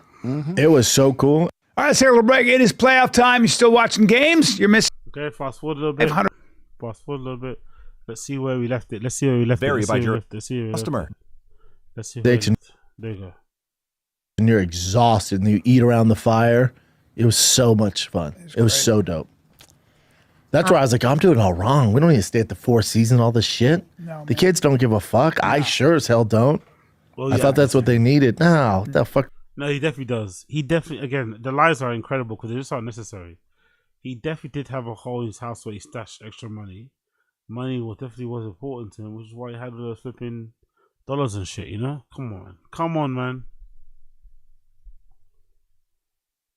What are we doing? Get out there. Me and Tiger would pass there on out. It was so much fun. Boat. And he was just beating those fucking flounders to death. And just reeling in. Anyone that caught anything, you just beat them. I was like, was he Dexter? What the fuck's going on here? Yep. Yeah, he took He's a little too into loved killing him. it. Yeah, he loved beating the shit out of him. Yep. He hit the fuck out of him. Just ding, ding, ding. Fisherman was like, okay, dude. Big old boy. Then, Sanaz, if you could go back and either be in attendance for Brendan's fight and KO with Crop, or would you want to watch Jordan win Game 5 against the Jazz? I'll answer the question. Jordan win Game 5. I don't like you answering that for me. Yeah, what was this, the 1950s? Sorry, bro. Sorry, bro. Jesus Christ. Sorry. Apologize. What's she gonna say? Is she gonna mention Brendan? Is that how much they're in love? Is that how much she's gonna miss him? Is she gonna mention that she'd rather have been in Brendan during Brendan's fight in the 12th fight with fucking what's his name, Krokop? And even that, he wants a rematch. He hasn't been fighting since, I don't think, Krokop. But I think even he wants a rematch. He's basically saying that those sounders aren't better than mine, you know, that type of shit. Interested to see where they go. Interested to see where it flipping goes with these fucking motherfuckers. Again, we all know who I think the GOAT is. We just had this discussion, and I don't think it's Jordan. You don't think it's Jordan? You think it's Kobe? I do think it's Kobe. Most people don't have him in the top 5. Well, okay. We'll get to that later. Carry on. I would actually, I don't know if I saw you fighting. The Crow Cop one was good though. I might be real terrified. battle. This Sanaz girl, man. Jesus Christ. All right. Reminding you how much she loves him, innit? Like, relax, man. Relax. You'll be okay. You land on your feet, girl. God almighty, she really would give up the opportunity to see, fucking Michael Jordan play one more time than see Ronaldo play all that time. Especially given all the CCTV footage we've seen from the inside and shit. Come on, man. Come on. This is dumb.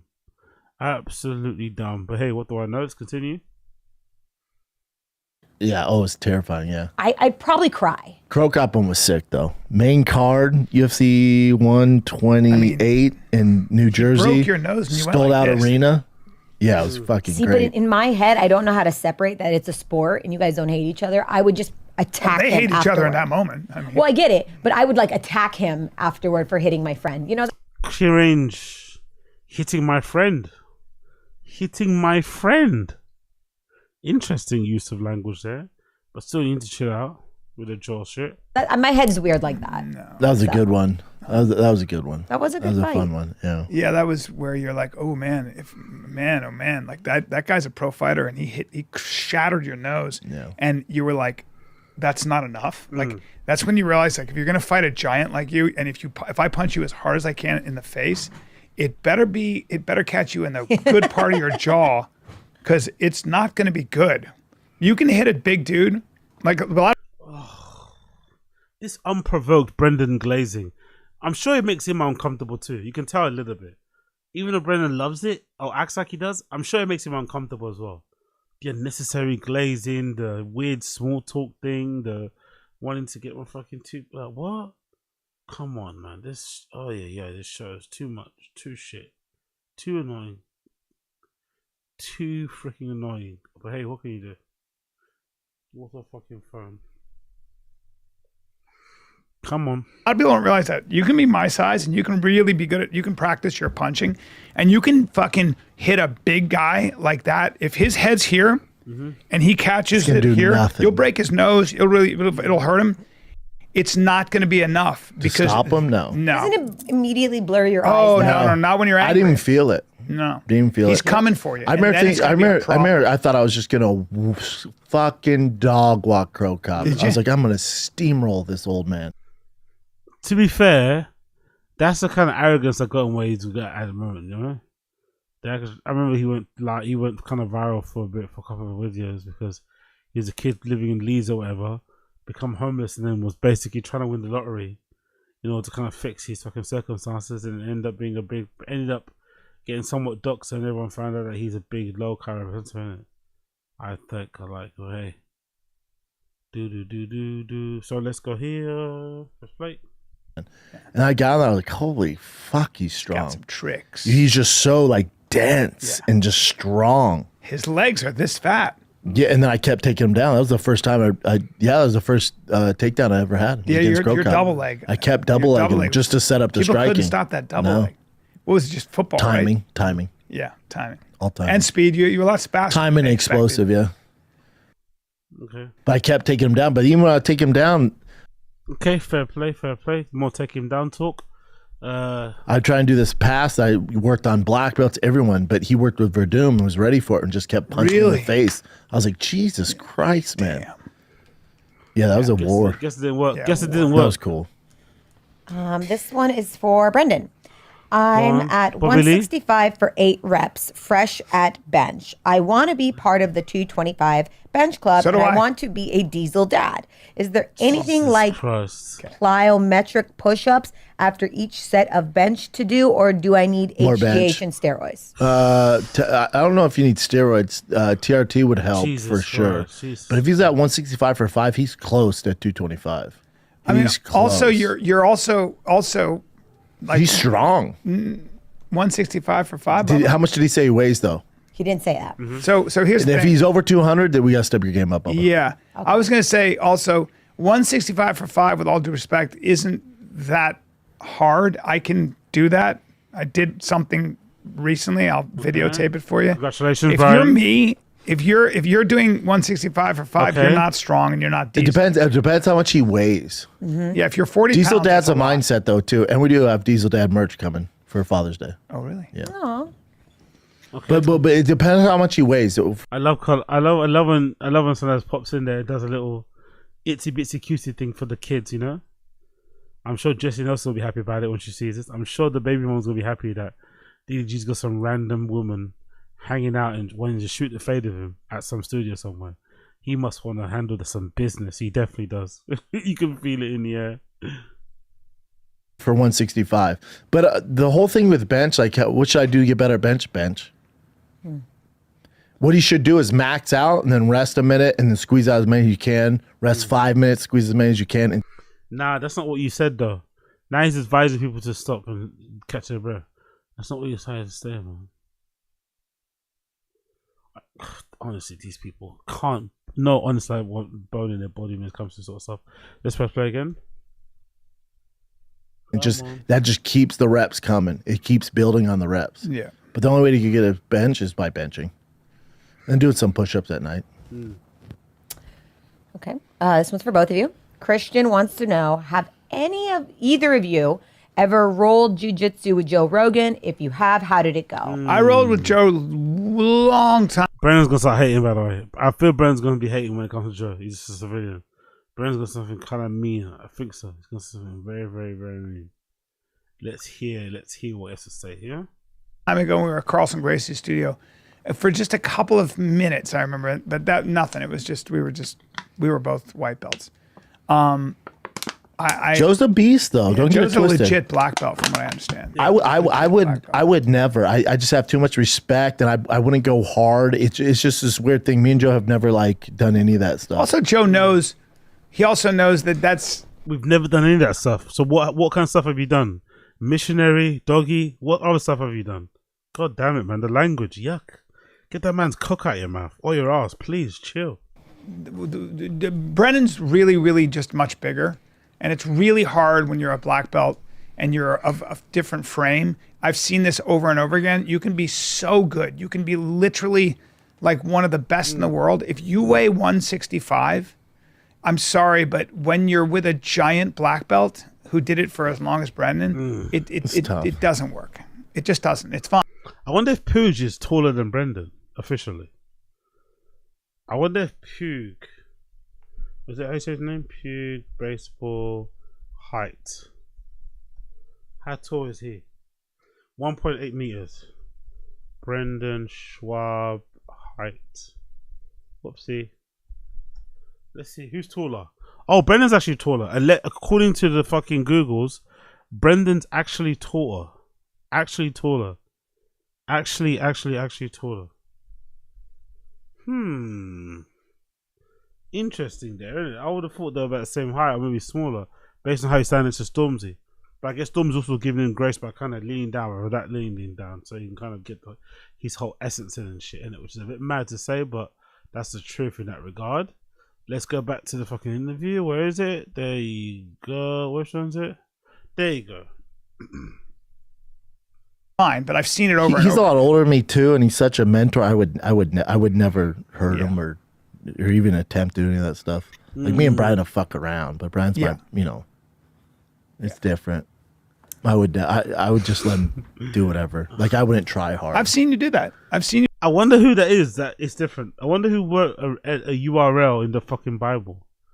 I wonder which student wrote that URL in the Bible. Why they read it in the Bible.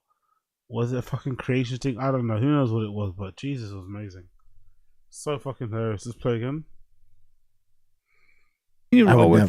I've seen you roll with really high level guys, and when we were doing that round robin, and you were just kind of rolling around. No, now if it's a guy my size and I know he's going full go, then it's game on. Oh yeah. Yeah, it's game on. Yeah, I've seen that too. I've seen when the problem is when guys kind of challenge you and then they're really big. Then I'm on. And then you go, I'm gonna have to. Man, relax. Yeah, then it's on. Then I bust. Yeah, that guy has to relax, man. That guy has to relax. He's finding what's called alcohol being different. Bust out all the tricks. Yeah. Then it's on. Yeah. Then I'm game. Yeah. Okay. That was how long ago was that when we were rolling it at Tark's in Power? Oh, yeah? 8 years ago? That was when Jake. Come on, play. Big up Coy in the chat. Big up Ibn Martinez, I see you. Big up Two Stars, I see you. Big up Brendan Murray, I see you. Gave Tark his black belt. Yep. Yeah. 8 years ago, Brian? Yeah. And you were legitimately rolling back then.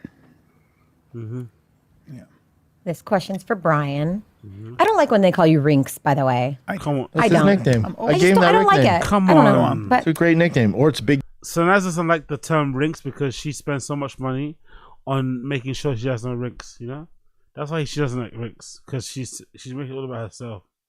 All about a man, you know, allegedly anyway. DG has passed in his 12 gram 8kk 1 point real shit.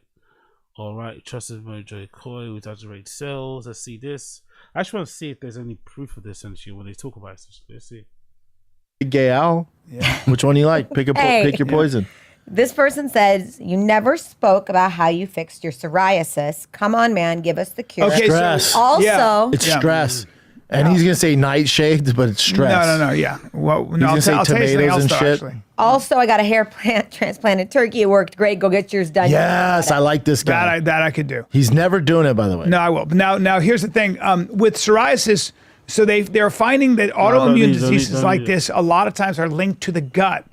Yeah, big up Sir Tony Sled.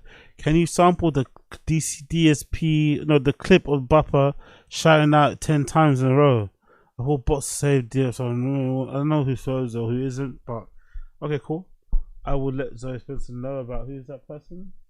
Random. At random. I didn't know about random. No worries, it's cool. I bet, but hey, what can you do when it comes to sort of shit? That was a strange video then, a strange video till now, but still a seminal piece of work, man. Arguably the best weekend rap kind of album of all time in recent years, for what it meant to the country, culture, everything. Everything was kind of lift up in the air, get me? But now it's gone way worse. Let's play the clip again. Tfatk. And I'll tie stress into this for a second. It's all stress. I did a gut profile by two different places.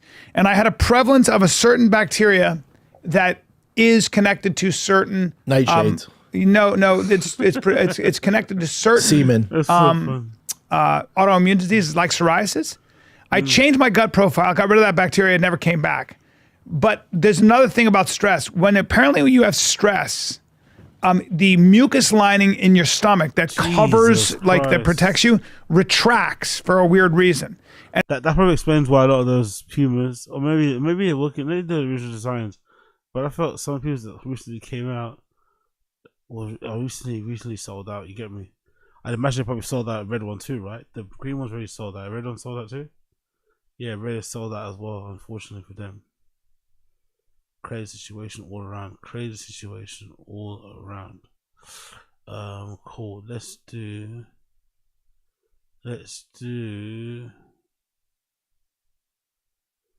Okay, let's do that one. He didn't realize she was drinking, and it's hilarious, by the way.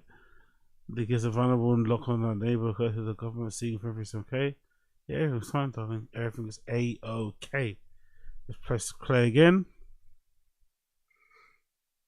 And when it retracts, foods like nightshades, whatever you might be allergic to, can create, exacerbate the autoimmune reaction already. So you'll respond to wheat or whatever it is. But once I changed my gut profile, I never had. Brian had psoriasis when he's going through the whole cancellation shit, and then I had psoriasis when I was dealing with all my shit. Remember, it was all over my legs. That's right. It was bad. That's right. Divorce, dude. I thought it. Yeah, yours. Divorce, cancellation. Storm. Yours was perfect. Storm. COVID. Yours was perfect storm. Disaster. And then mine was just all the bullshit I was dealing with. And then once that went away. What's the details he's bothering with? What could have really disturbed Brendan's life to a point where he was dealing with this stuff behind the scenes? He didn't want to tell anybody. I don't think it exists. I don't think this course he mentions actually exists. I think he's just lying. He's responsible for obviously, building up the fucking work portfolio. Hell. Okay, that's wrong there. What's this woman's origin? What's there something cool? Let's continue. And I wasn't stressed. It all went away. But when it first started, I had like a big splotch on my rib. I remember that, bro. I thought I was Tom Hanks from Philadelphia. I was like, I have AIDS. I remember that. I have AIDS. That's how stressed you were. I have AIDS. And then it was all over my legs, all over my arms. And I thought it was from the fish tanks. Christ. Constantly being like changing out the water. I thought it was the chemicals. It was just all the stress. Stress is a huge part of your life. Stress kills people. Yeah. Figuring this out now in your mid-40s and Brian approaching your 70s and shit is kind of embarrassing. Like, oh shit, people are gonna hate this. People are gonna. It's kind of hard to listen to them. I'm not gonna lie, kind of difficult. But dictated by the voice after only 2 seconds.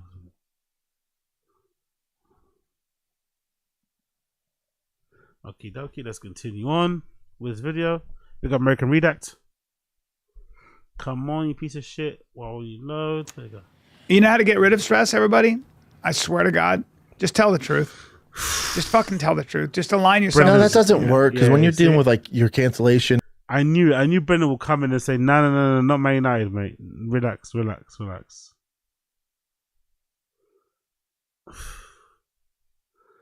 Okay, cool, Okay, cool. There you go for that one. Boom. Let's continue on with this. Actually, while I got the flag going. And divorce, like that has nothing to do with it. Sometimes stress comes financially. There's no telling the truth. No, yeah. I mean, that doesn't help anybody. Stress, tell the truth. But just also. I thought he said that's why rave comes naturally to some people. He just tells the truth. Come on.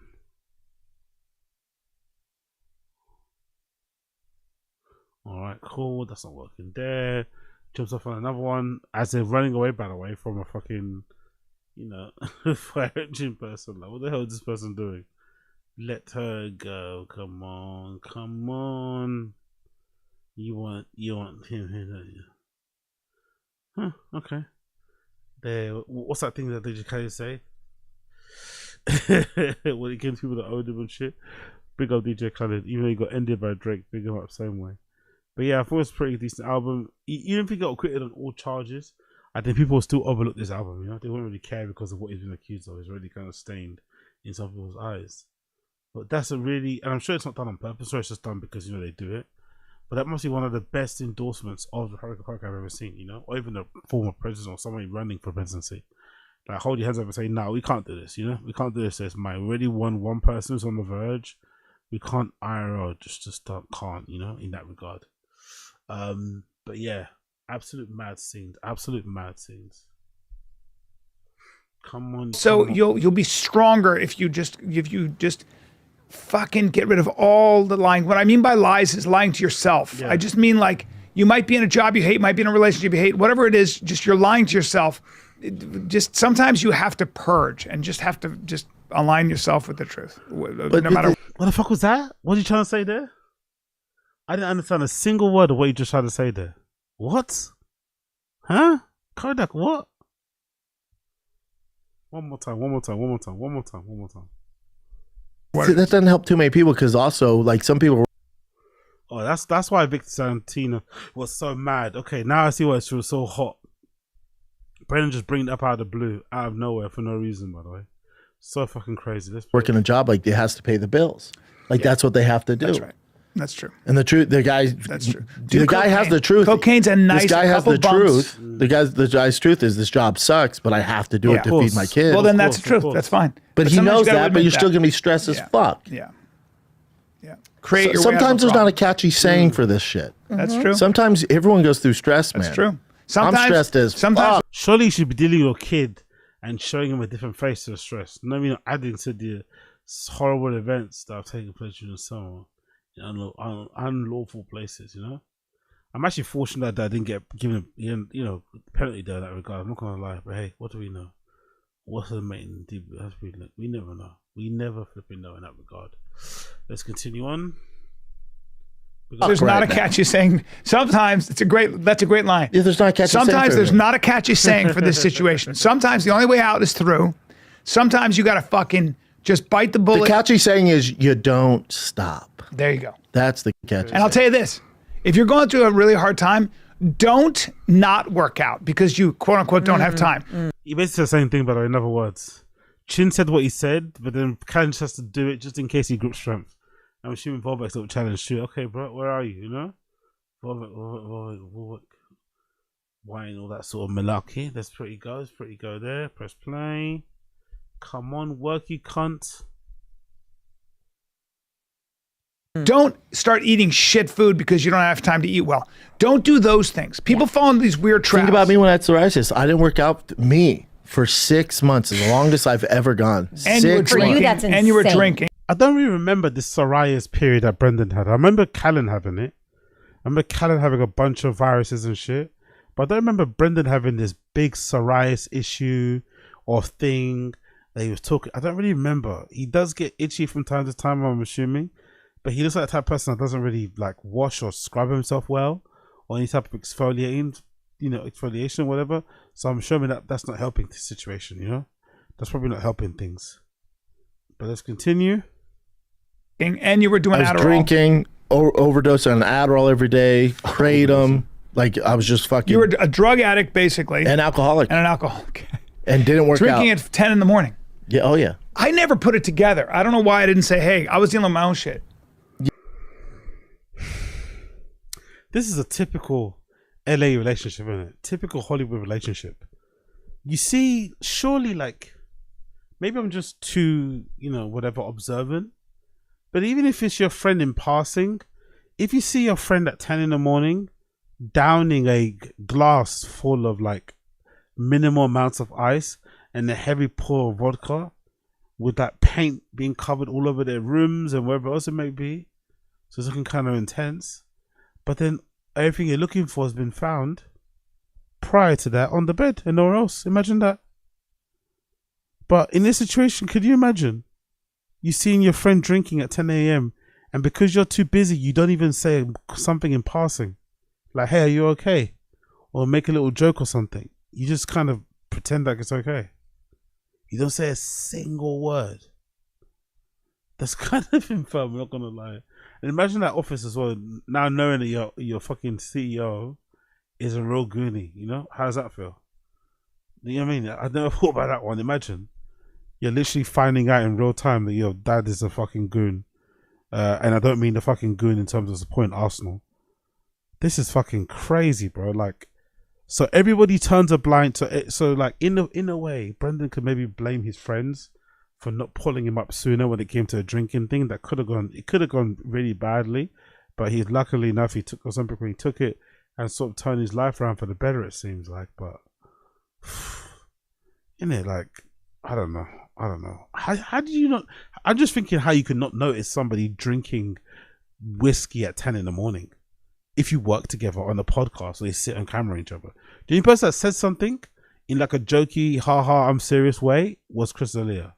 He put them on a pair of jeans. He put them like their, favorite jean pocket there left, and of course maybe a little secret one on the key ring. Of course, yeah, that was not the best thing with jiggy material and everything else in it going forward. Yeah, we know what to do with that. We know what to do with that.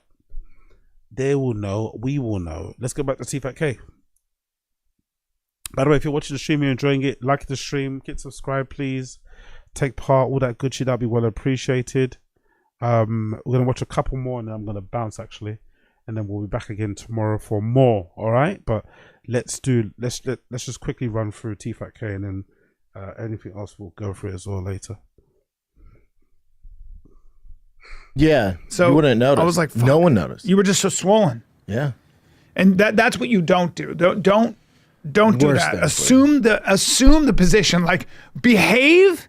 It's like that great saying: behave as though God exists. Behave as though you're winning. You're killing it. Even if you're going through hell, get that workout in. I don't give a. That's surely that's terrible advice, right?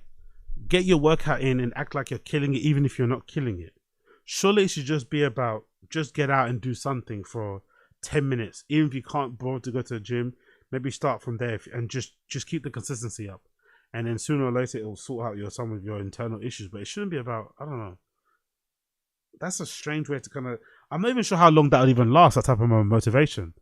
Like getting on with doing something and going to the gym, whatever, even if your life has gone to complete shit. And imagine if you're DG and these type of people, and you're hearing about yourself on TMZ, your phone's going off every 2 seconds, people are asking you for comments via the fucking socials and the emails, all this malarkey. So I can see why people can see that sort of stuff and get mesmerized by it, but it's not cool in that regard. It's not cool at all because the creator himself is a bit of a douchebag. But yeah, let's see what's going on here. fuck if it's 10 minutes. Just do 10 minutes. Do 5 minutes. Yeah, it's gonna help you deal with the stress. Yes. Yeah, I had alcohol problem, Adderall problem, stress with the family, stress at work. Stress with the family. He doesn't mention what the stress was, does he? He never says, yeah, I was cheating multiple times with multiple women across the country. Addy and Baddy days, going crazy. Me and BJ were like a tag team duo. He doesn't mention any of that. He just, vaguely mentions, doing good. Vaguely mentions doing good. Vaguely mentions all that shit. But doesn't get into any detail. And then wrestling with sexuality. There's so much going on. All that. Can't get enough black cock. And then also dealing with people stole $2 million from us. Oh, well, there was that. Come on, bro. Come on. So he's trying to explain or justify all of his bad behavior, not because he's a bad person who was doing bad things at that time. He's excusing all his bad behavior and whatever else because of the shortage of police staff, shortage of police officers. Shortage of prison officers, That kind of causes issues as well. Everybody else's fault but his. He can't take any accountability for this. It's the family's fault. It's the road's fault.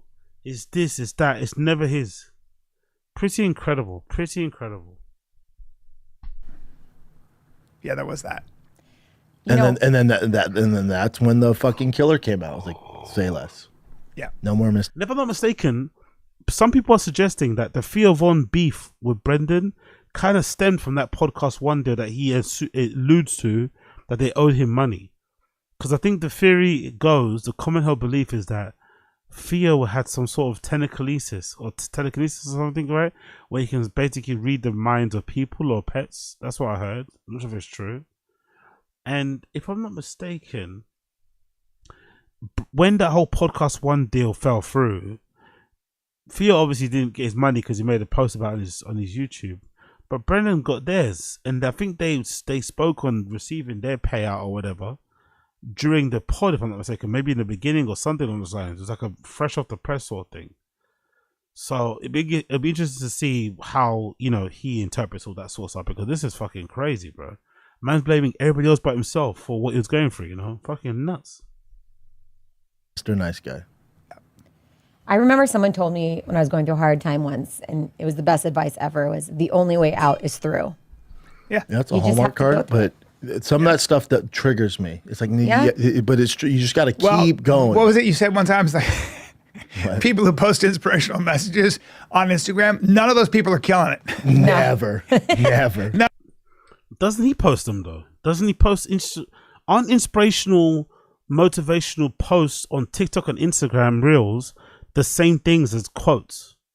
If anything, the Reels are probably more embarrassing because a lot of these Reels are like oil farming or they're couples or whatever else it may be. They're so horrible. I'm not gonna lie, and they probably paid him a good amount of money for that shit as well, you'd imagine.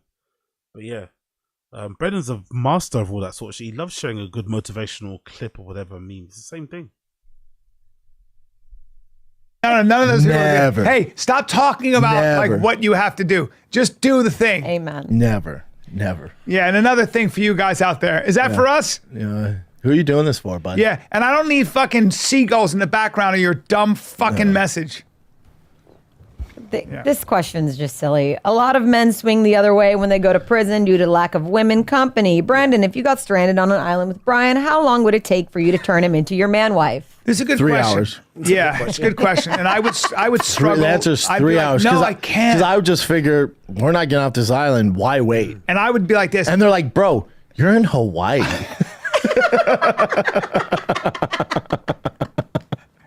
Oh, you're just gay. Dude, we're in Hawaii. Don't find this humor funny in the slightest. It's just they don't do it in a funny way. Just don't get it. It's just like these fantasies about turning out your straight friends gay is just weird. But hey, whatever floats your boat, I guess. Hey, bro, I swear to God, there's Buddy, a boat you're in coming. Tahiti. There's people everywhere. There's a cell You phone never right know. there.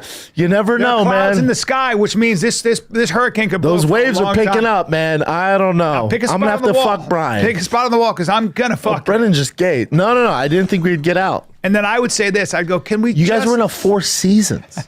And I'd go, can we not? Can I at least face you? Absolutely not. No, because I got to look at your limp cock and balls. Oh, I never thought of that, but some guys have. That's how a lot of guys like. It's. I always think of gay sex as, you know, the guy's on his hands and knees. No, I always think of gay sex. Like these guys think about gay people having sex more than the gay people themselves. I swear it. no, dude. Sometimes it's face to face. You understand? Yeah, I know, but I feel sick. no. Hey, hold on. Get the knees on the I feel sick, you know.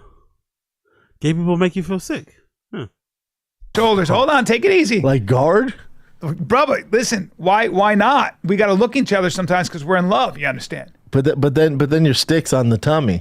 That's what I'm saying, bro. Oh God, I feel sick. So dude. wait, so this is how I know you're gay. I've never thought of everything's this. over here. I know. Why are you thinking of that? Because this is why you have psoriasis. Nope, there was You're a scene. fighting there your was a- gayness. Nope, I saw a thing on South African jails. South This guy- African Wales? Jails. This guy Oh, went to gotcha. the worst jails in the world, and there was a guy who ran the South African jail, and he would fuck dudes face to face. And they That's goes, a "That gay make you man. gay?" He goes, "No, it doesn't make me gay.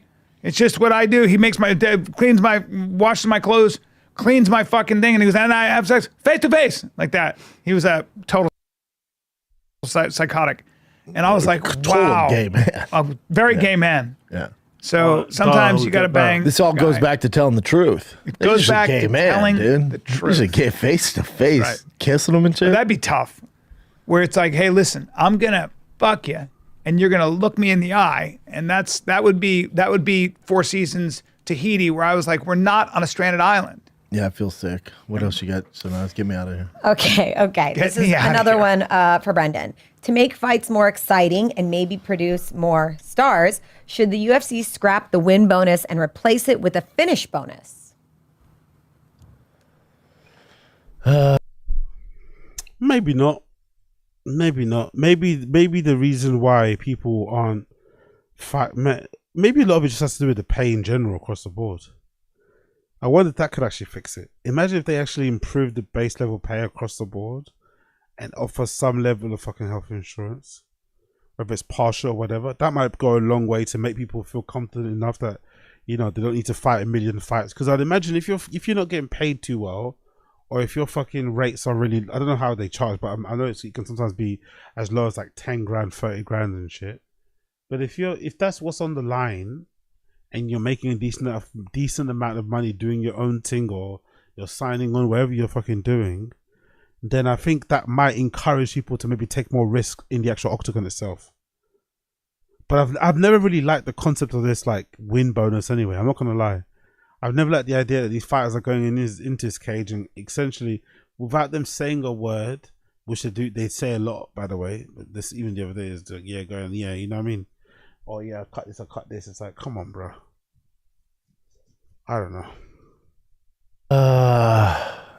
It's an interesting question. Yeah, I would like it if they didn't limit it to, what is it, 3 now performance bonuses, or like, you know, they do 3 performance bonuses. I think if you also, the other thing I found really strange about the UFC, outside of the performance bonuses, don't they have a thing where like Dana sorts people out on the sly?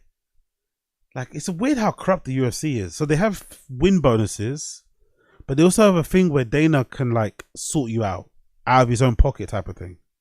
It's like, I know it's technically not out of his own pocket, I'm sure, but they have that thing going on as well. So that kind of fosters a weird, super parasocial relationship with the fucking main guy that set up the whole thing as well. Do you know what I mean? RIP to him. So I'm assuming that could also be part of it, but I'm not too sure.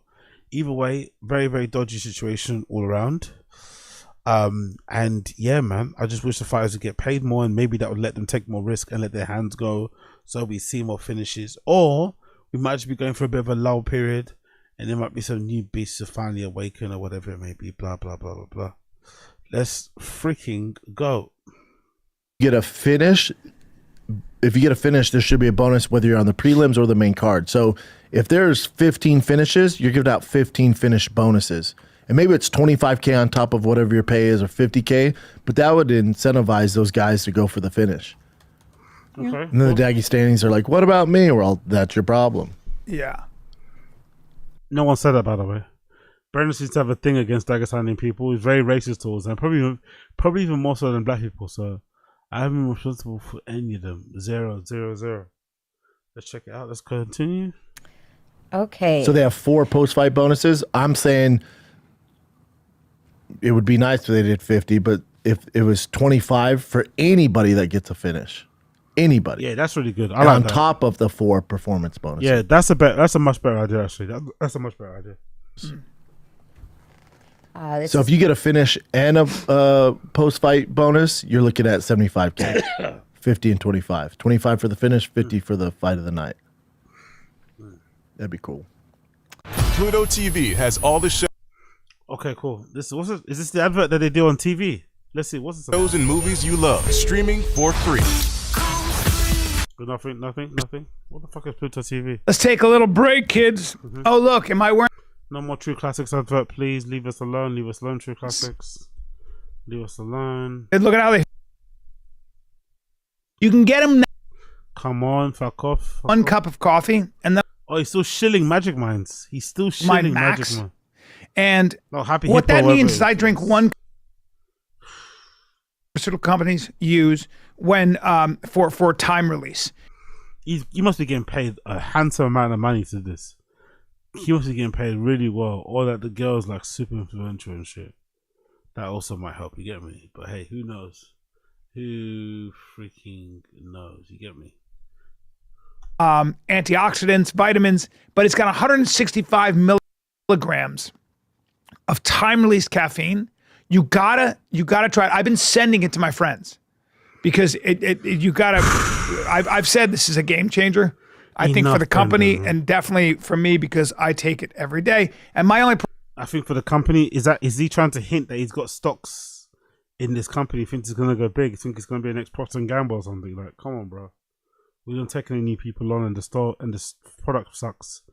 Probably best selling it for fucking 10 quid in the Sunday market or something. No one wants that shit. Even 10 quid might be a bit too much for that shit. problem is I want to take 2 all the time, but I'm only taking 1 because then I'll be, you know. But the thing about the ingredients is that it does release over time, so you don't feel like you're kind of going crazy. It's got L-theanine, it's got ashwagandha, it's got turmeric, it's got vitamin D. Reading off the screen, by the way. See, you know so much about the product. What are you reading off the screen for? A shot as well. Magic Mind, it is the future, and I'm excited. This is to both of you. Will we ever see Skylar Aston back on the podcast? Those episodes were hilarious. Just saw Would that you see man him? at I haven't UFC. seen him. I was just thinking about It him. was so great. We hung out. It was so good to see him. He's still funny as ever. He's Crushing it. So talented. He's on Broadway so and shit. talented. You know what? He was And in the Oscars. I got to call him because I miss Skylar and we miss him. And he's great, man. Was he at the Oscars? Yeah, What's he up to singing. lately? He's What's on he doing? Broadway and shit. Dude. He's doing a lot of shows. He's huge. killing it. Yeah, he's He has. so he had talented. his own show on ABC or NBC. I think he's crushing it. Yeah, he's really great, man. He used to sing the intro for the Big Brown Breakdown. He did a bunch, dude. Actually, We he love did like at least we love 3. Skylar. He's the best. Yeah, I just had a great time with him. We were there and hanging out. He was with the guys from Rage Against the Machine or something. He's so talented. Yeah, killer. Okay, anything All right, let's more? go past that. Killer, great, murderer. Handsome Never bastard. met him. So talented. He's a voice in Wreck-It Ralph. No. Yeah, That's he is. John C. Reilly. No, he's not So help the me, voice. Todd. He's He a was voice. in that. Go up. That is. Wreck-It Ralph. Roy. Yeah, he's one of the the characters. Oh, yeah. Yeah, it's like look, he's Pitch an actor. Perfect. He was He's an actor. fantastic. Amazing. Yeah, He's always working. Stupid talented. This is what it's turned into, just reviews of TV shows loosely, trying to get you hyped about certain things you haven't even watched yet. Just seeing what would be one of the better original series from fucking Apple as well. It's just pretty decent. I do remember he was on Grey's Anatomy. He had a little arc there. Trollstopia. Yeah, I love Skylar. Love him. Yeah. Love him to death. I'm sure Skylar loves you guys. This is another show he was on that was like popular. All right, So help me, Chin. Todd. All right, CBS.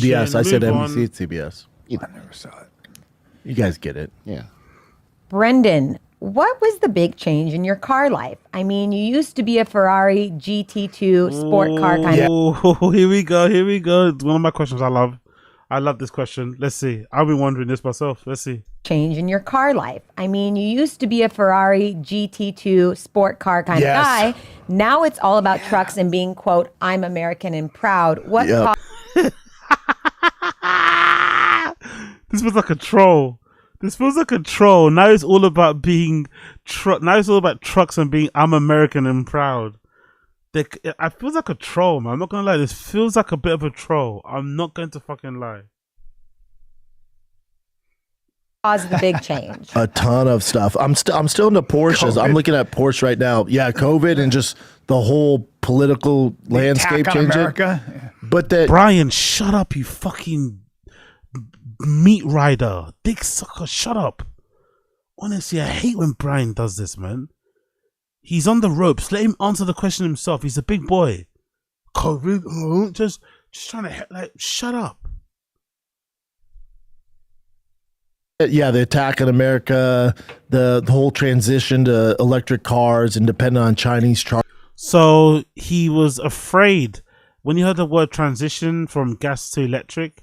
He was basically thinking that what it meant was the Chinese were building some sort of weapon that could easily, what's that thing called? They were thinking of a weapon that they could easily make you trans, essentially. I wonder if that's why he was worried. Sorry, from my mind it escaped me.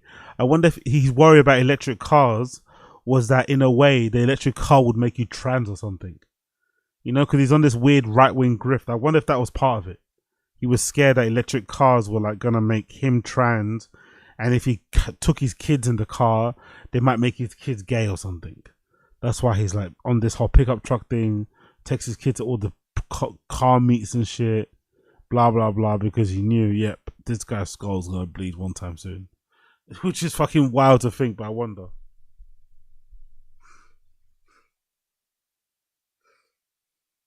charging stations.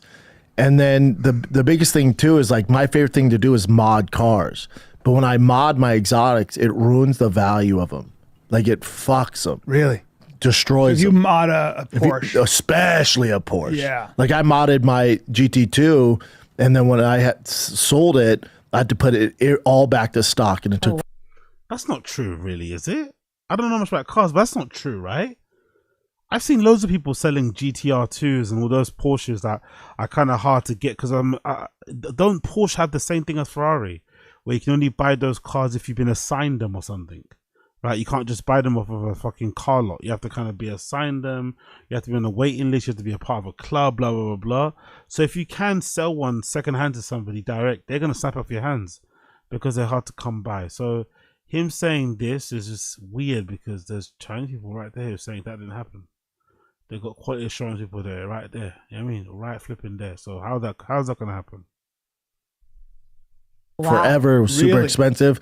And there's no more purist than a Porsche fan. Like the pure Porsche guys, they'll follow everything. And not that they're fans, they'll follow it to make sure you don't mod it. Wow. Because they know you're going to. That isn't true again. I swear there's a big portion of Porsche fans that love that sort of aftermarket shit. I swear I've seen channels of guys going to different places around the world, not even mention Japan, and racing people with Porsches that are clearly been modded and shit. What's this like? Why is everyone so slow? Or why is everyone so quick to kind of write off certain cars? It's like, I don't know. Interesting. Going to sell it. So when I put mine up for sale, they're like, don't touch it. He modded this, he did this. You're like, holy shit, you guys pay attention. The Ferraris. You want to mod them? Okay, you're looking at least 30,000 to touch any mod on it. 15 to 20,000. So it was actually my brother's like, man, you should get into like some of the Ford stuff, some of the diesel stuff, some of these American, the LS platforms, all that stuff, the Hellcats, because you can mod the fuck out of those and nobody cares. So it was a combination of two things: the anti-American movement and the assassination of like all the shit when it comes to American cars. And I like V8s, and most of that's American. So it's like V8. Wasn't the whole like anti-American or not bringing back car manufacturing jobs back to America, and the death of the automotive industry, manufacturing industry in America? Wasn't that happening when he had the Porsche as well? Hasn't that been happening for a long time in America? It's been dying at a very slow and steady fucking pace. Isn't it up to the governments, or isn't it up to locally elected officials to make sure that doesn't happen again? No, it's not anyone else's fault. Who else is meant to sort that out but the fucking people that are running for mayor and shit? That should be the person that wins it, and hopefully turns the water back on. You know, hopefully, fingers crossed. All that and the mods. Really, it's the mods, and there's cool shit you can do. And it's way cheaper, way easier. So There's more parts. You would never mod a Ferrari. People do. Yeah, but the value goes. Wow. So when you go to resell it, you're fucked. Damn.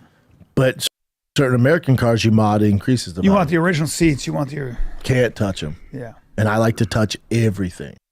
I don't buy anything and leave it like everybody else. You have real probs. It's what I like to do. No, you got it's probs, my passion. right? But I've always done it. I've always fucked with everything. In fact, that's a lie, by the way. That's a lie. There's been stuff that he's had that's been stock. He hasn't touched it. I don't know why he's lying again. There's been other cars that stock. He hasn't touched it completely. So come on. But why? That's what I like to do. Isn't it better when it comes out of the stock? No, God, that's gay. This is how I know you fuck guys face to face. When you mod a car, it actually enhances the car. So insulting. It should be. It's meant to be. If you do the right mods, it actually makes the car better, a better drive.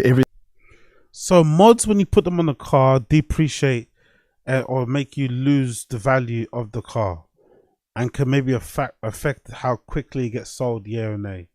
But in other instances, mods can then be used as part of an official photograph for the up-and-coming Smith movie, which dedicated to his young son, blah, blah, blah, blah. Okay, cool. Let's continue.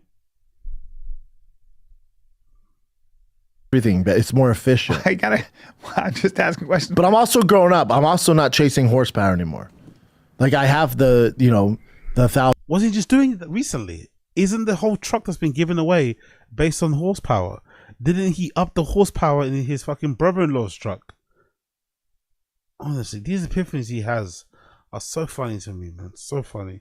1,000 horsepower cars. I have the 1,300 horsepower trucks. They're tough, man. Like the sweet spot's like 700 to 800. They're perfect, reliable. You can drive them every day. Yeah. When you're chasing horsepower, you're chasing the drive. If I got a truck for Texas, what would I get? Nothing. Wait till Tesla makes That a flying truck. car and fuck guys face to face. A Rivian. That's an electric Should I get that truck. little aeronaut, that motorcycle that flies? Yeah, that'd be cool. Yeah. Fly And then that naked. Put my boyfriend on the back of it. Two won't fit on there. No. You're gonna have to get a twink because that's so then me. maybe fly the aeronaut and then get, No, just fly. Just use the aeronaut that doesn't have many or miles. just have sex with guys and not buy that aeronaut. There's that. I think it's a Volanaut or something like that. All right. Okay, all right, Chin. All right, Chin. No one cares about the detail, what the actual fucking cars call you. Oh, honestly, only Chin. Only Chin. Special dude, special individual. Anyway, my friends, I'm gonna love you and leave you. We're gonna pause the show for there. For now, we're gonna come back again tomorrow for day 4 of 31. But we're gonna pause the show there for now. And be back again tomorrow for day 4 of 31. But for now, we're gonna pause. Thank you for joining me. Enjoy the show. Smash the like button down below. Hit subscribe. Be a member if you want as well and need. Help the show kind of build from then on and stuff. You get me? What was I gonna say to you? Then tomorrow is Monday, isn't it? Yeah, there's no new episode on Monday, but we're gonna be here anyway on Monday. I'll figure something out that we can kind of watch and react along to. There's some other tabs as well I've got to go through. I think there's also some stuff going on with like Lush and Sharp. The latest update has been a bit weird. I don't know what's actually going on, but there's something going on between Lush and Sharp. So maybe I'll cover a bit of that as well on here. There's a couple other Wings of Redemption videos we need to get through as well. Maybe some DSP stuff will also happen between now and then, but we'll have some stuff to talk about. And of course, follow up anything that we kind of missed out on when it comes to JRE Bapperverse type stuff. So keep an eye out for that tomorrow. Same time, 11:45 my time. This time I'll be on time tomorrow, but it should be 11:45 p.m. my time. I'll put the scheduled stream up right now after I finish streaming today, so you can check it out. And yeah, man, I'll see you guys again later on today. All right, later on today, 11:45 p.m. my time. I'll put the scheduled stream up in a minute. But thank you for joining me, people. Smash the like button, hit subscribe. Thank you for joining. See you guys again. Peace.